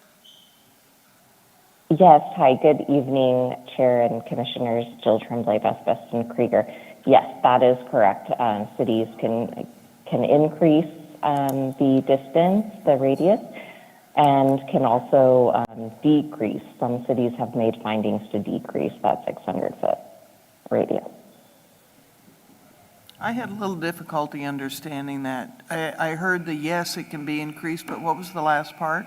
We also have the ability, if we make specific findings, to decrease the separation if we wanted a smaller. I see. Deliveries can occur within those red circles that we have, that 600 feet separation, can't they? That is correct. What if, let's say somebody opens a new daycare on those areas that are open right now? Does that limit does that then become a new area that a business would have to close because they're within 600 feet or whatever the separation area is? No, the existing business would be vested. If you move towards the nuisance, that is, on the person who's Okay. moved to it, the daycare. No additional delivery offices could be approved there. Okay.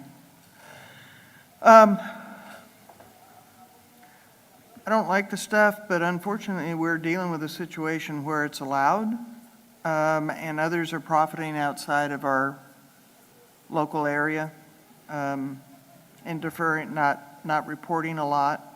From what I understood during the council meeting, there were people who were selling that were not reporting. This at least, hopefully, would change some of that. 600 feet is not very far. I would hope that we could increase that a little bit more. And I look to my other commissioners to possibly gain a little bit more information. Thank you, Commissioner Roden. Commissioner Christensen? Thank you, Chair. Just as a curiosity, clarification question, where did the 3 conditional use permits number come from? That was it. So when council, back up, 5 or so years ago, the council directed staff when we brought an emergency ordinance that allowed the existing cannabis delivery offices that had existing CUPs for delivery offices. They were given a 1-year window to allow deliveries of adult use cannabis. And so there's some history of these businesses had a short period when they could do that. It was a 1-year window, and that did expire, I believe, in 2023. At the time, the council had expressed an intent to make it permanent, to do some more analysis, and to potentially come up with, they call it a cannabis framework, to explore the idea of other commercial activities also being allowed. There have been some changes in the city over that period of time. There's been, we had a change of mayor, a change of city manager, and so there's been some speed bumps along the way. And so that 1 year just wasn't enough time for us to get this amendment, the permanent amendment, to allow the adult use cannabis deliveries. Thank you. Commissioner Conley? Thank you, Chair. Yeah, just a point of clarification then. With regard to the sensitive properties and the 600-foot buffer, my understanding is that if you have a RSC or a C3 zoned commercial property within that zone, then the business would not be able to get a license. Is that what that buffer is for? Yes, if the buffer overlays and is contiguous with the colored, the pink and mauve, I don't know what color to call that. If the buffer is within the RSC or the C3 zone, you still would not be able to get a CUP. Okay. In those buffers. Okay, and that's based on the 600-foot buffer. If it's decreased or increased, that would either increase the number that are allowed if we decrease it, or make less property available if we increase the buffer. It would not change the number of CUPs available, but it would limit or expand the amount of, like you said, properties that could apply for one. Potential for it. Okay, thank you. Thank you. Okay, I got a question. So just for clarity, Katie, the original request is for three businesses, 3 delivery businesses to be allowed, but a 4th, 5th, and onward could apply as an exception. Is that accurate? No, the ordinance as it's written would limit the number of CUPs available to non-storefront retail businesses, whether they deliver medicinal or adult use. The total number would be 3. That would be 3, end of story, nobody else could apply. As written, as proposed. Okay, I just want to clarify that. Right of entry. I understand what it means, but when it comes to this type of business, the right of entry would allow our law enforcement to enter for any reason? So the way that the amendment is written is that it mirrors the rights, it actually references the rights that are given to the Department of Cannabis Control in state law. I read that piece of state law once. It is expansive. It allows the Department of Cannabis to enter the businesses without warning. They can enter vehicles. They can look at the books. It was extensive. I am by no means an expert on that section of state law. Okay. Maybe we could have BBK weigh in on that. Jill, can you elaborate on that at all? Hello. Yes, definitely. That was an accurate portrayal of this regulation for the right of access. It gives the department, and so in this case, the police department, full and immediate access to inspect, investigate, audit, review, including like entering the premises, testing vehicles, equipment, products, copying materials, books, records. No prior notice is required. Inspections have to occur when the licensee is operating or as agreed. So, yeah, that's it is very expansive. Okay. Thank you for that clarification. My final question is, so we issue 3 CUPs. They start their delivery service. Under no circumstance would they then be able to become or sell as a retail component, correct? Under no, it's strictly 100% delivery. So the proposed amendment would only allow these non-storefront retail businesses. The City Council has indicated that they want the staff to come back with a cannabis framework that involves a lot more public outreach, making sure that they understand exactly what the community wants, and a lot more consideration. So it is possible that at some future date, the City Council will direct staff to bring an amendment that would allow dispensaries, but that is not on the table today. Okay. All righty. Katie, thank you very much for all that. Oh, Commissioner Conley, another question?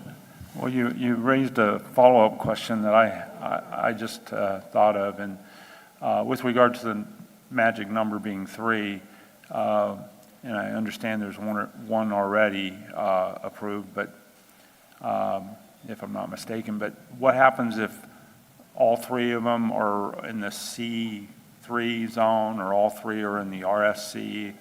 Is there any way that these proposals to, locations are reviewed for proximity and fairness to the vicinities that are in the city, as to spread them out, as not to be clustered together? So the existing CUPs are both located on Black Oak Drive, and they are relatively concentrated. The Dubs CUP allows for 2 tenant spaces, and so when there was the 1-year window, 2 of those CUPs were for the tenants within the building that is owned by the Dubs business. The 3rd CUP was for the kinfolk location that's kind of catty corner. So the way the ordinance is drafted would require, for any new CUP, would require the Planning Commission to look at those concentration issues. However, we do, the existing CUPs are currently relatively, obviously they're very close together. Thank you. Commissioner Roden? Working off of Commissioner Conley's, can you restrict the area rather than having a buffer zone around areas? Can you restrict the area where these 3 can exist? Like a separation from each other?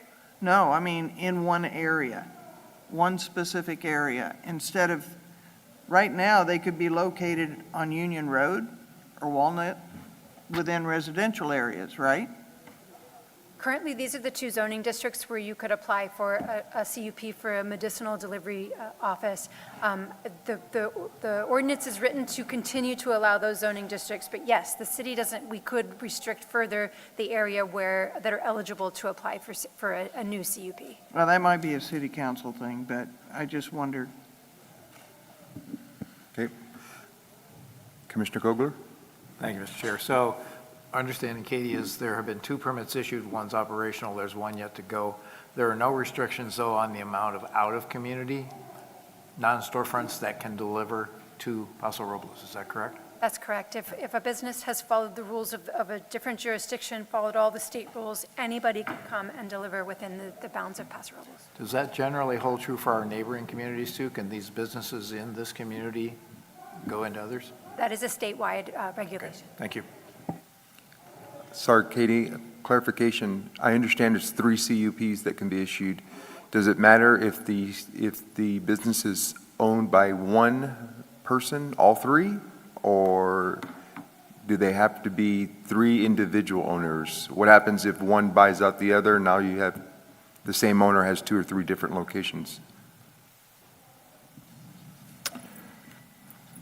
So CUPs, conditional use permits, are basically, a grant of a land use right. They're tied to the land and they go with the land.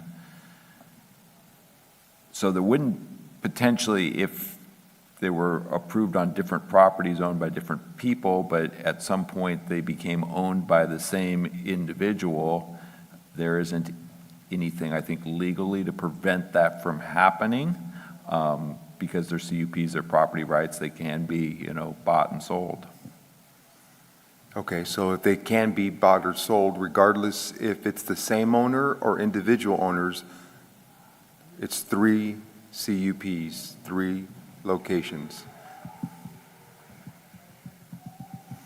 Yeah, currently, so the reason we have 3 CUPs in the ordinance is because council adopted a resolution a couple years ago limiting the number of delivery offices to 3. 2 of those were located at the Yellow Star. 1 was located at the Blue Star. There's some problems with that resolution. So as this recommendation moves toward council, that existing resolution that identifies what happens within the Yellow and Blue Star potentially could be replaced by this code. And at that point, then we would get direction in terms of how those 3 CUPs would be identified, distributed, and located. Okay, so it is not the Planning Commission's stance at this point to determine any of that, finalize any of that at this point, correct?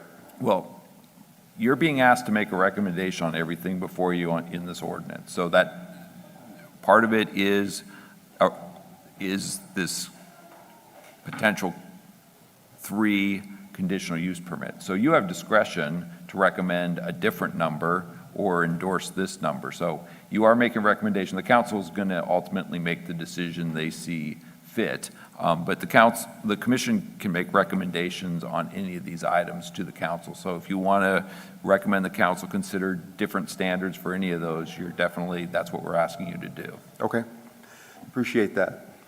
Okay, we're going to go ahead and move this to the public portion of it. So we'll open it up to public comment. If you'd like to make a comment, please state your name, come on up. Good, how are you, sir? Go ahead and turn your mic on for us. There's a little button right in front of you. There you go. Cool. Yeah, my name's Lonnie Price. Just want to make like a formal introduction. I represent one of the 3 licenses that has been issued here in the Paso Robles area. It had been in operation under the CUP for quite some time before one of the owners passed away. And so now we're currently in a situation where we're trying to figure out where is the next location going to be and waiting for approval for that. I have quite a few emails with Katie Bannister already and a couple of people in the planning, city planning department. And yeah, so just kind of wanted to introduce myself and see where we can go with this. Okay, thank you. Oh, and additionally, in response to what Roden was saying, I know you don't really like the stuff, but what you guys are doing here, what you guys are voting for, is for the ability for the city of Paso Robles to allow safe tested and stringently tested by the DCC standard product within your guys' city limits. People are going to obtain cannabis in some way or another, and I think it's important that you guys are allowing for the ability for patients to be able to get it that's safe and is fully tested. So I think I applaud the Planning Commission for putting this forward, and I think you guys are on the right track here. So. Okay, thank you, sir. Appreciate it. Walk right into you. I guess no one else is talking. Linda George, 3126 Spring Street. I think that this is still incomplete. I've spoken with the public in general. They think 3 is not enough. I spent the weekend calling all the local deliveries, Megan's, Golden Natural, just looked at weed maps and delivery, and there may be some people here I'm unsure. And the reason why I did that is because I know that you've seen some tail end emails, but the Halls, Dubs, filed a restraining order against me because I was talking about their bad business practices. We're talking about extensive tax liens. I have not yet from the city been given evidence that they've paid their taxes with their Dubs business or anything else like that. So I turned that restraining order into an anti-SLAPP motion. Ms. Roden was there, and they lost because the judge said the taxes were irrelevant, but their business practices are relevant. I have a video of Ernest Hall delivering. He's a felon. He cannot deliver. So what I'm doing is I'm here to say that 3 is not enough. It should be more. Because you got to look at the people who have the CUP now. The city has not provided me evidence that they're doing anything within the law. The minute the council approved this, they sent out a text to everybody. We're delivering recreational. So they've been delivering recreational even before now. So I would like to see more businesses being able to apply, maybe a lottery of some sort.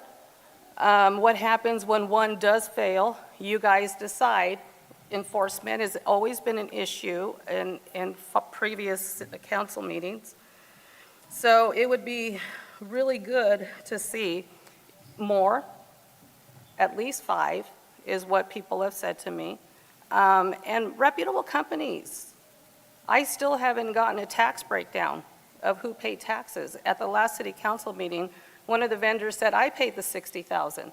Well, that's all we got last year. So what did the Dubs pay?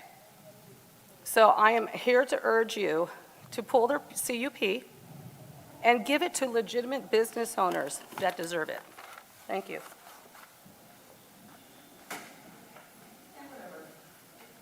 Yes. Go ahead and state your name. Good evening, Commissioners. My name is Megan Souza, and I'm the owner and operator of Megan's Organic Market, which is a locally owned cannabis retail company that's been serving SLO County since 2013. We began as a Proposition 215 delivery service back in 2013, and we've since grown into licensed brick and mortar dispensaries in San Luis Obispo and Goleta. And I'm here tonight because we are excited to soon be able to offer delivery service to our North County customers. First from our San Luis Obispo storefront and pending city approval from a Paso Robles-based delivery hub. We have entered into an agreement to lease a vacant unit at 1124 Black Oak Drive, where if the zoning amendment is adopted, we intend to operate a medical and adult use delivery service. We hope to serve our customers in North County and on the North Coast and generate significant tax revenue for the city of Paso Robles, as well as provide the ample community benefits that we're known for. Although we operate both medical and adult use licenses, it's important to know that the reality today is that very, very few people go through the process and the expense of getting a medical license.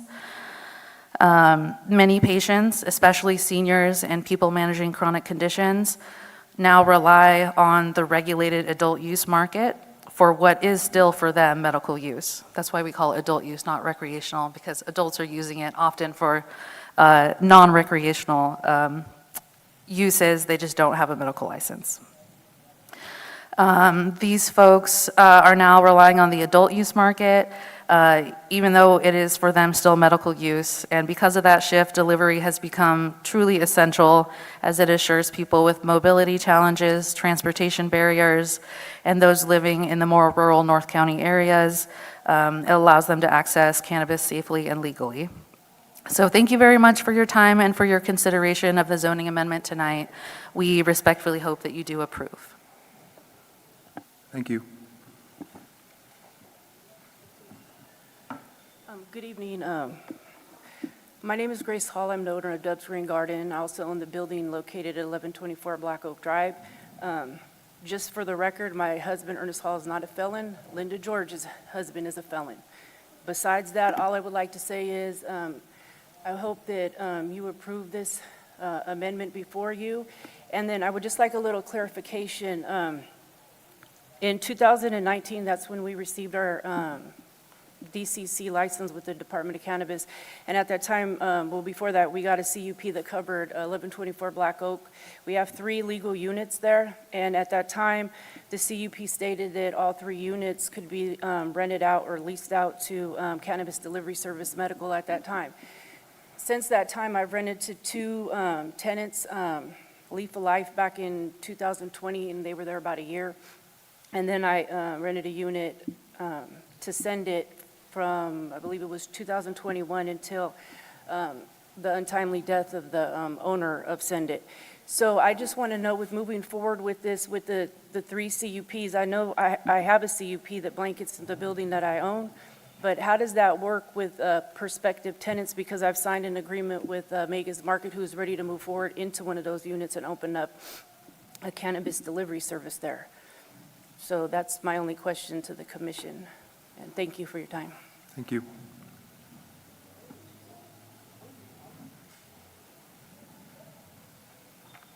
Yes, ma'am. Good evening. My name is Monica Thomas. I am a co-owner of Send It that Grace Hall was just referring to.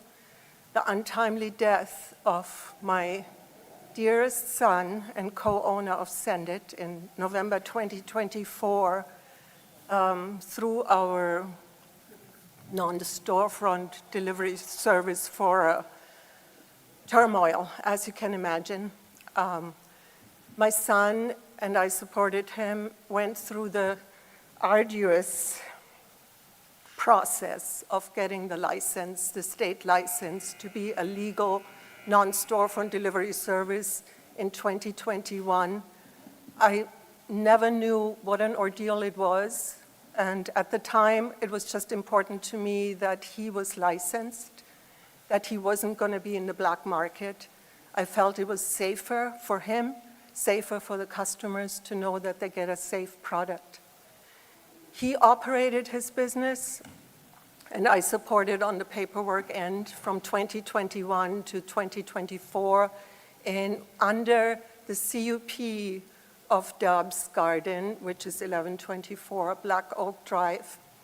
The business was a loss the first 2 years. There was still a pandemic, and it was medicinal only at first, but then recreational adult use was permitted in Paso, and the revenues went up. Customers' demand is definitely there.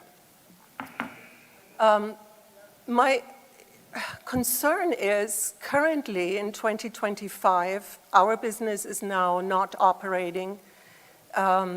We are the so-called second CUP under Dub's Garden. They own the building, so we had one of the units, but we closed down in April 2025. So theoretically, we would like to continue my son's business because it's his legacy. He poured his heart and soul into it. It's not that I consume the product. I just want to honor his legacy. And I would like to continue Send It in Paso. We still have a valid state license, a valid city license for Paso and also Atascadero. But we're facing an uphill battle to find a location in those corridors that were demonstrated. It's very, very difficult to find an office for this non-storefront delivery service that doesn't have any impact on parking. It brings revenue and tax revenue to the city. It provides a safe, tested product to the public. And I'm just saying, if you were to increase the 600 feet, I almost would say there's zero location available. I mean, in my mind, I understand distance to schools and public parks, but there should also be an opportunity, like the lady, she's not here anymore, she said she feels like nothing We're gonna have against to wrap, Duck's Garden, we're gonna but have to wrap it up, it's ma'am. like a monopoly. It's very hard for another, even though we have an existing license, but to get the Ma'am, your time is CUP up. for a Ma'am. location is very difficult. Sorry. Thank you. Yes, thank you. Appreciate it. Thanks for listening, sorry.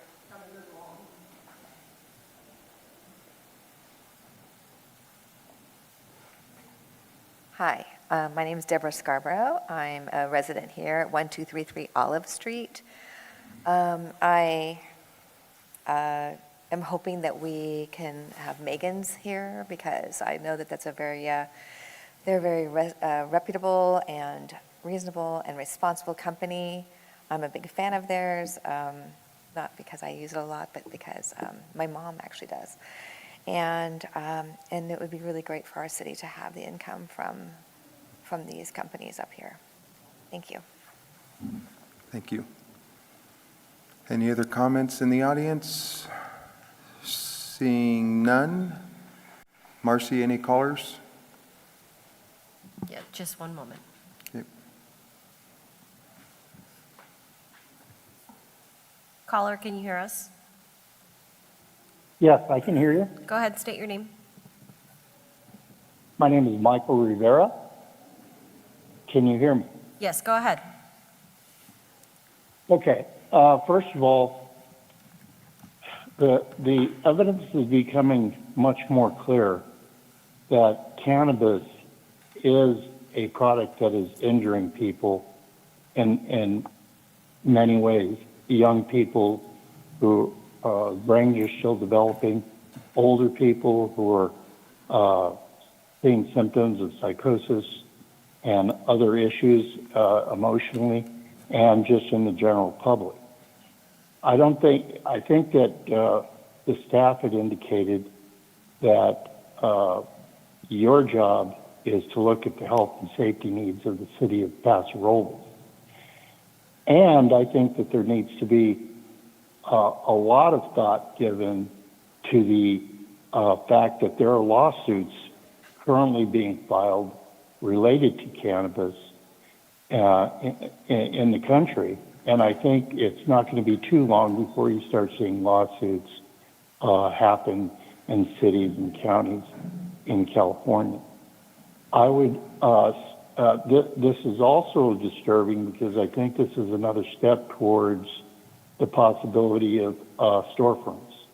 I think this is scaling in that direction, and that's a bad idea. The location over there off of Oak Street is where the homeless shelter is. There's a lot of transients there, and there's a lot of other activity there. And I don't think that this would be a good thing to continue to scale this. I know Dubs is already there. However, I think that we really need to take a step back, send this back to the staff, have them research the fact that we have some potential issues coming that could make cannabis a real, well, it's just like the tobacco industry. People smoke tobacco thinking there was no harm, but they found that there was a lot of harm. And there was a lot of people who were financially held accountable for that. And I think cities and counties are going to be held accountable. So I would hope that for the future of the city, that you hold off on making any motions moving this forward. Take it back to the staff, do research on current liability and potential liability, and what that might mean to cities and counties. I feel sad for the woman whose son passed. I think that's horrible. I do appreciate people who are trying to do this legally and not through the black market, so I don't hold them. Your time is up, sir. I don't have anything, okay, I have nothing against them, but I do hope that you'll consider my points. Thank you. Marcy, any other callers? Yes?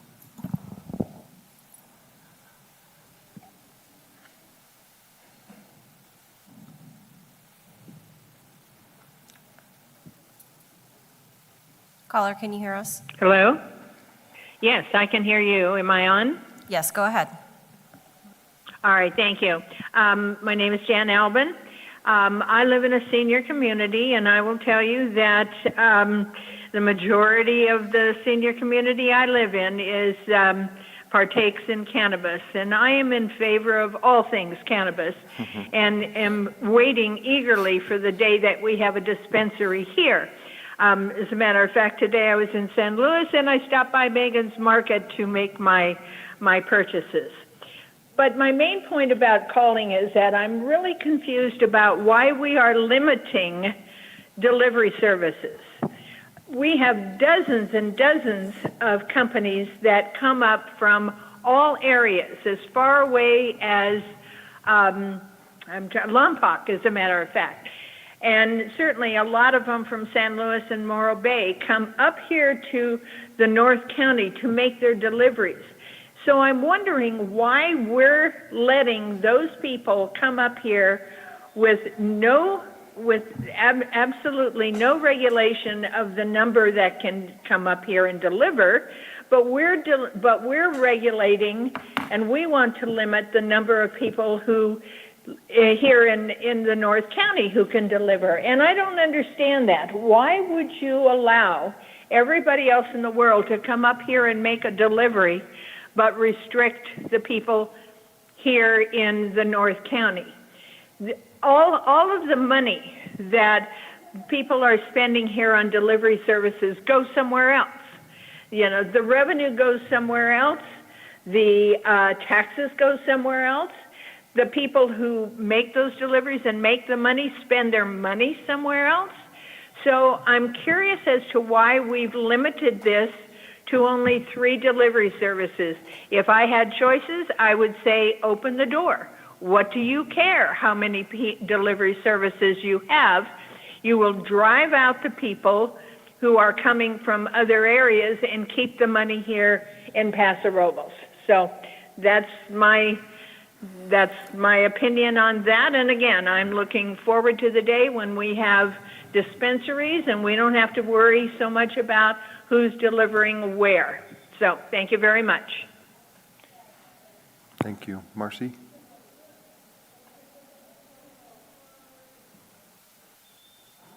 No other callers. No other callers. Okay, thank you. I see you stood up. Would you like to make a comment, ma'am? I don't mind. Go ahead and state your name. Okay. Good evening, ladies and gentlemen. Thank you very much for having me. My name is Jasmine Royce, and I appreciate your time and clarification on just one comment somebody else said. I'm an alternative healer. I work in a lot of hospice care and understand who people are concerned about this as a point of care and a consideration. Everything is dosed as the person accepting it. You would always do something in consideration of your own form, that you don't take anything or too much of anything. It's best to understand as a person that's available to give you the quantity or the amount of herbal remedies, you should also be mindful that they don't restrict it to the person that's purchasing it. It's not a bad thing, but it's also a cue that we are the ones that we're accountable if someone overdoses on something. Cannabis is not an option that you overdose on. It's pretty hard to ever have an OD on cannabis, but it's also a remedy for pain delivery, especially for women in menopause, for persons in cancer recovery, and anything that's a reign of pain and Insomnia is a different one. For a lot of people that suffer with insomnia, especially if you're in the menopausal cycle, that is a difficult speed for you to have those rest and recovery that you need so bad. I'm not saying that everyone needs to partake in anything you don't decide, because it's your choice, but making it open for the community to have as an acceptant process, that it's also, a communion for nature and has a spiritual tactic for a long time in this community before we were here, and also in Greek mythology as well. So cannabis is not a hard, crass drug that you would find on the street.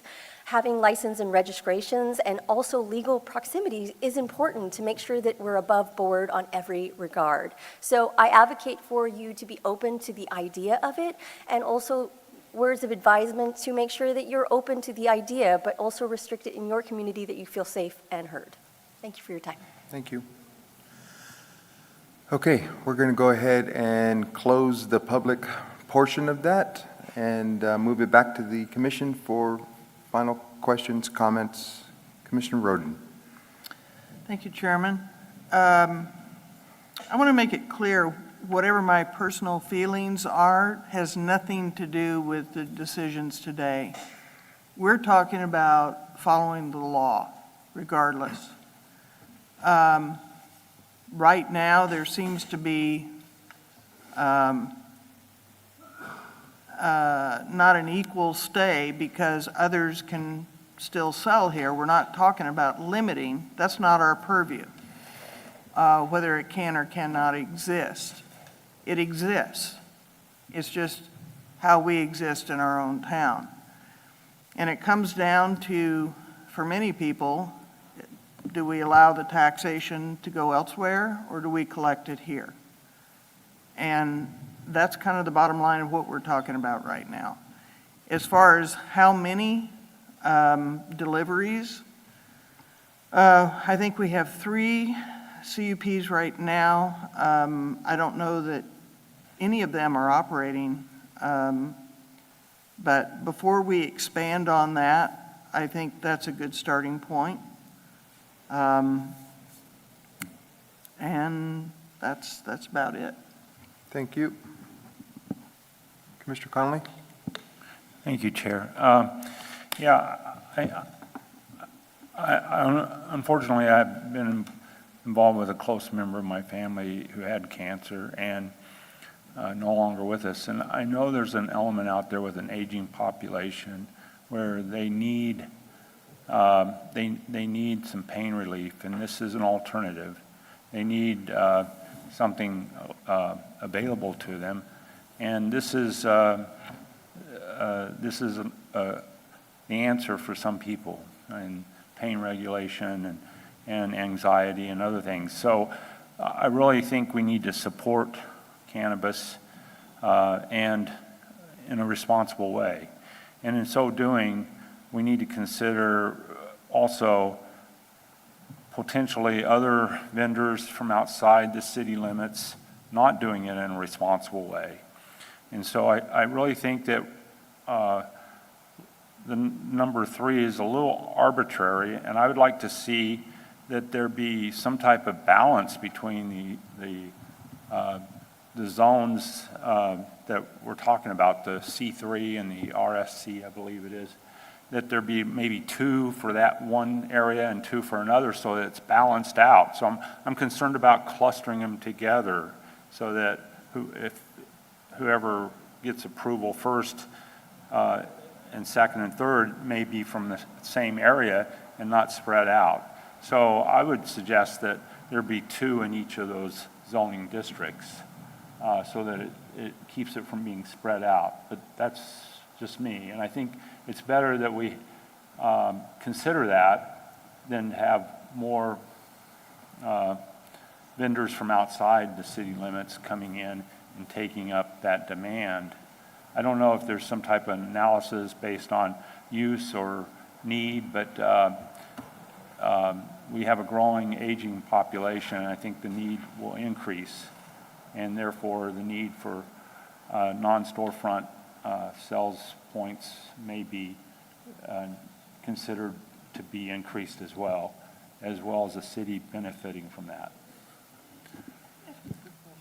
Thank you, Commissioner Conley. Commissioner Roden, you had a question? I'm sorry, a quick question. If we allow deliveries here, can we limit those outside who are delivering to the same area?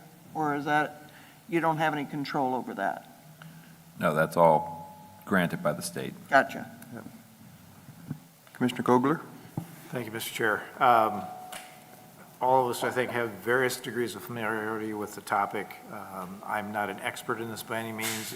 It appears that the council has benefit of at least 8 meetings and a survey that have kind of gotten this process to where it is to date. Furthermore, the staff report indicates that council directed staff to return with a framework and community outreach plan before going into the storefront issue. So I take it there will be a lot more dialogue in the community that will occur, or at least has the potential to occur. So I don't think I'm personally in a position to recommend any changes, whether it's 3 or whether it's 600 feet, but I think I personally would rather see the process play out. It's a starting point. It seems to be an appropriate starting point, and I certainly can understand the rationale for the home-based businesses, probably the wrong term to use, Paso-based businesses, when it comes to dispensing of this particular product. Thank you, sir. Commissioner Neal? I mostly agree with Commissioner Kogler, but I would like the, as a personal note, not part of my recommendation, that the council consider additional businesses. And with that, I'd like to make a recommendation if possible. Sure. Before that is done, Commissioner Christensen? Thank you, Commissioner Neal. Thank you, Chairperson Covarrubias. The nature of this business, I think, is one that we've had a difficult time managing just in the sense of public opinion and where we've gotten to today. I'm of the mindset I'm not so concerned of them being in one particular area because it is a delivery service. I think if we were talking about a retail front, I think we would be having a different conversation, and I also would agree with my colleagues over here that that would probably be a very appropriate situation where we needed to spread that out. I understand what they're attempting to do here. They're trying to remain relevant in comparison to a lot of other businesses that are transitory in comparison to our own local businesses. It's not a product I use, but I'm not saying that the businesses shouldn't be able to thrive in their own way. They're following the right guidelines, the right licensing. I'm really happy to see the police department right of entry.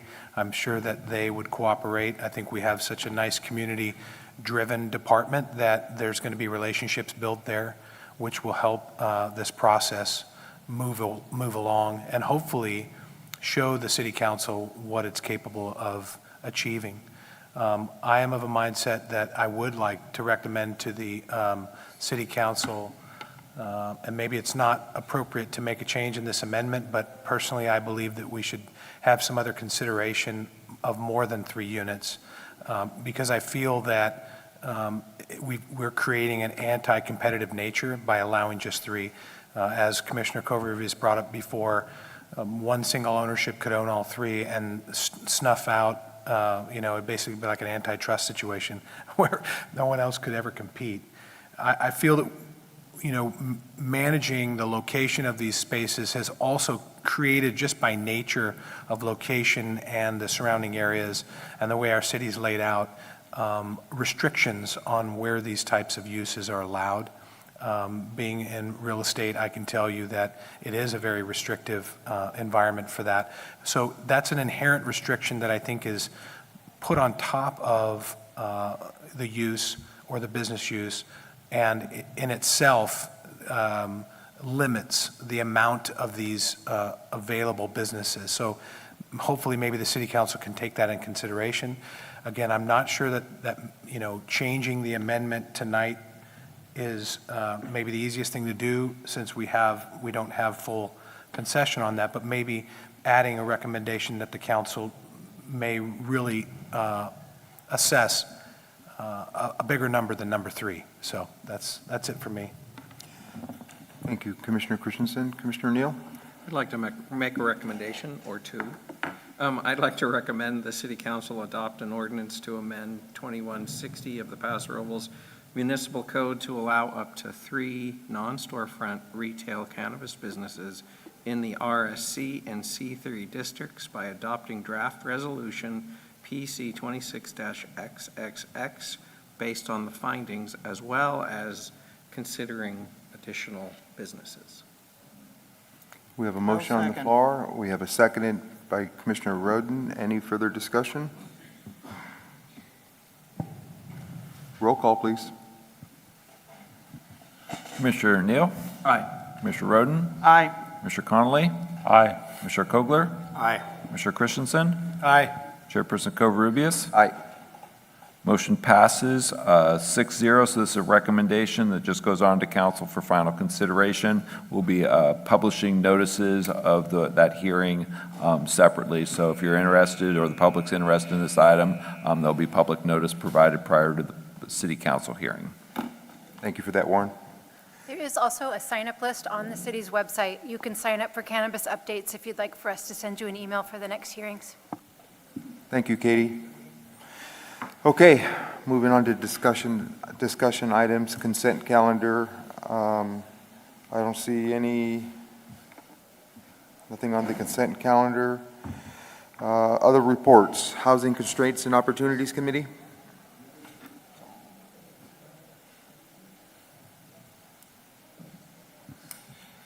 Yes, so the Housing Constraints Committee will be meeting this Thursday, 2 p.m. here in the Norris Room. The agenda for that meeting has been issued. One of the key issues will be a review of proposed changes to the city's cost recovery fees for development services. Those are the application fees for like CUPs, building permits, that sort of thing. That'll be on the agenda along with a number of other items. In terms of the fees, the HCOC will be making a recommendation for the City Council to consider. Okay, thank you for that.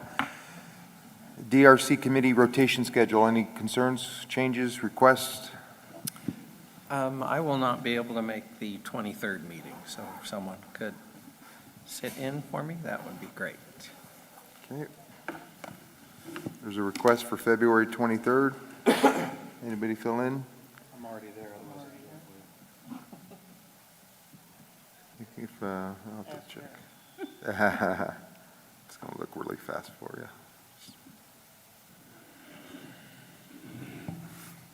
I'll fill in for you.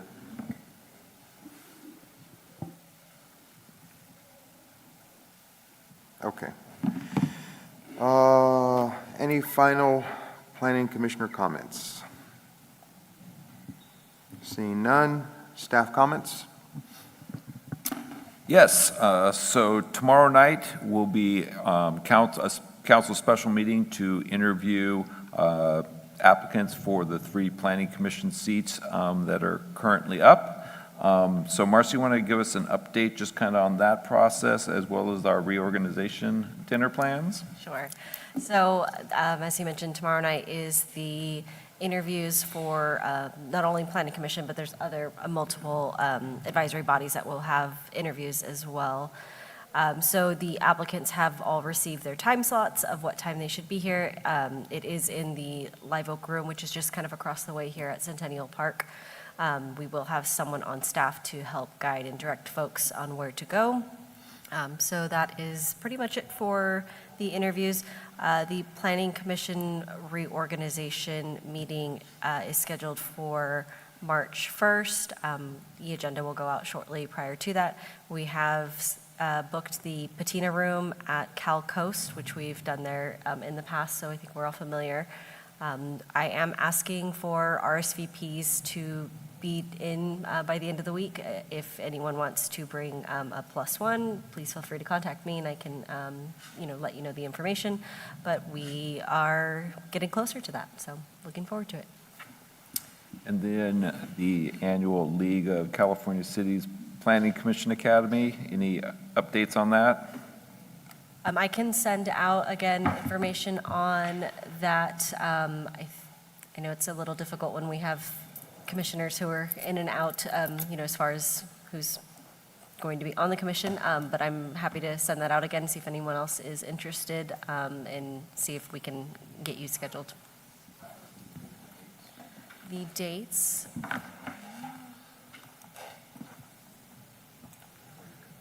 I can put it, yeah, sorry, I don't have it readily available, but I'll send that out tomorrow to everybody. Thank you, Marcy. Okay, and then just kind of some updates on some other items going on. Your next meeting will be February 24th. It looks like we'll have Paso Robles Youth Arts Center, an expansion on the agenda. I believe the Allegretto Hotel expansion and Conference Center is scheduled for that agenda as well. Sorry about that. There is another special joint session, Council, Planning Commission, Airport Commission meeting. That will be March 4th. That is to discuss the spaceport, and the council wants to, get some feedback in terms of next steps. There's some significant financial commitments involved in that process, so they'll be seeking input on that as we move forward. And then let's see, we have potentially end of March, a subdivision townhouse project on Ardmore Road that's queuing up, so I think March 24th, that'll likely be on your agenda. The landing project, which is the boys' school project, that big general plan amendment, we are continuing to work with the applicant on getting the final conditions of approval and development agreement points settled. We're getting very close. Obviously, the airport road issue, 46 East access is a very tricky issue, and that's kind of the final issue that we're working through right now. So we don't have a formal date for hearings yet, but I do expect, Q2, spring of this year, we're going to finally get that onto an agenda. So don't be surprised when it finally actually shows up as a project on your agenda. And I think that'll conclude staff's report. Thank you, Warren. Okay, if there are no other questions or comments, then I will take a motion to adjourn. So moved. All in favor? Aye. We are adjourned. Thank you. Thank you.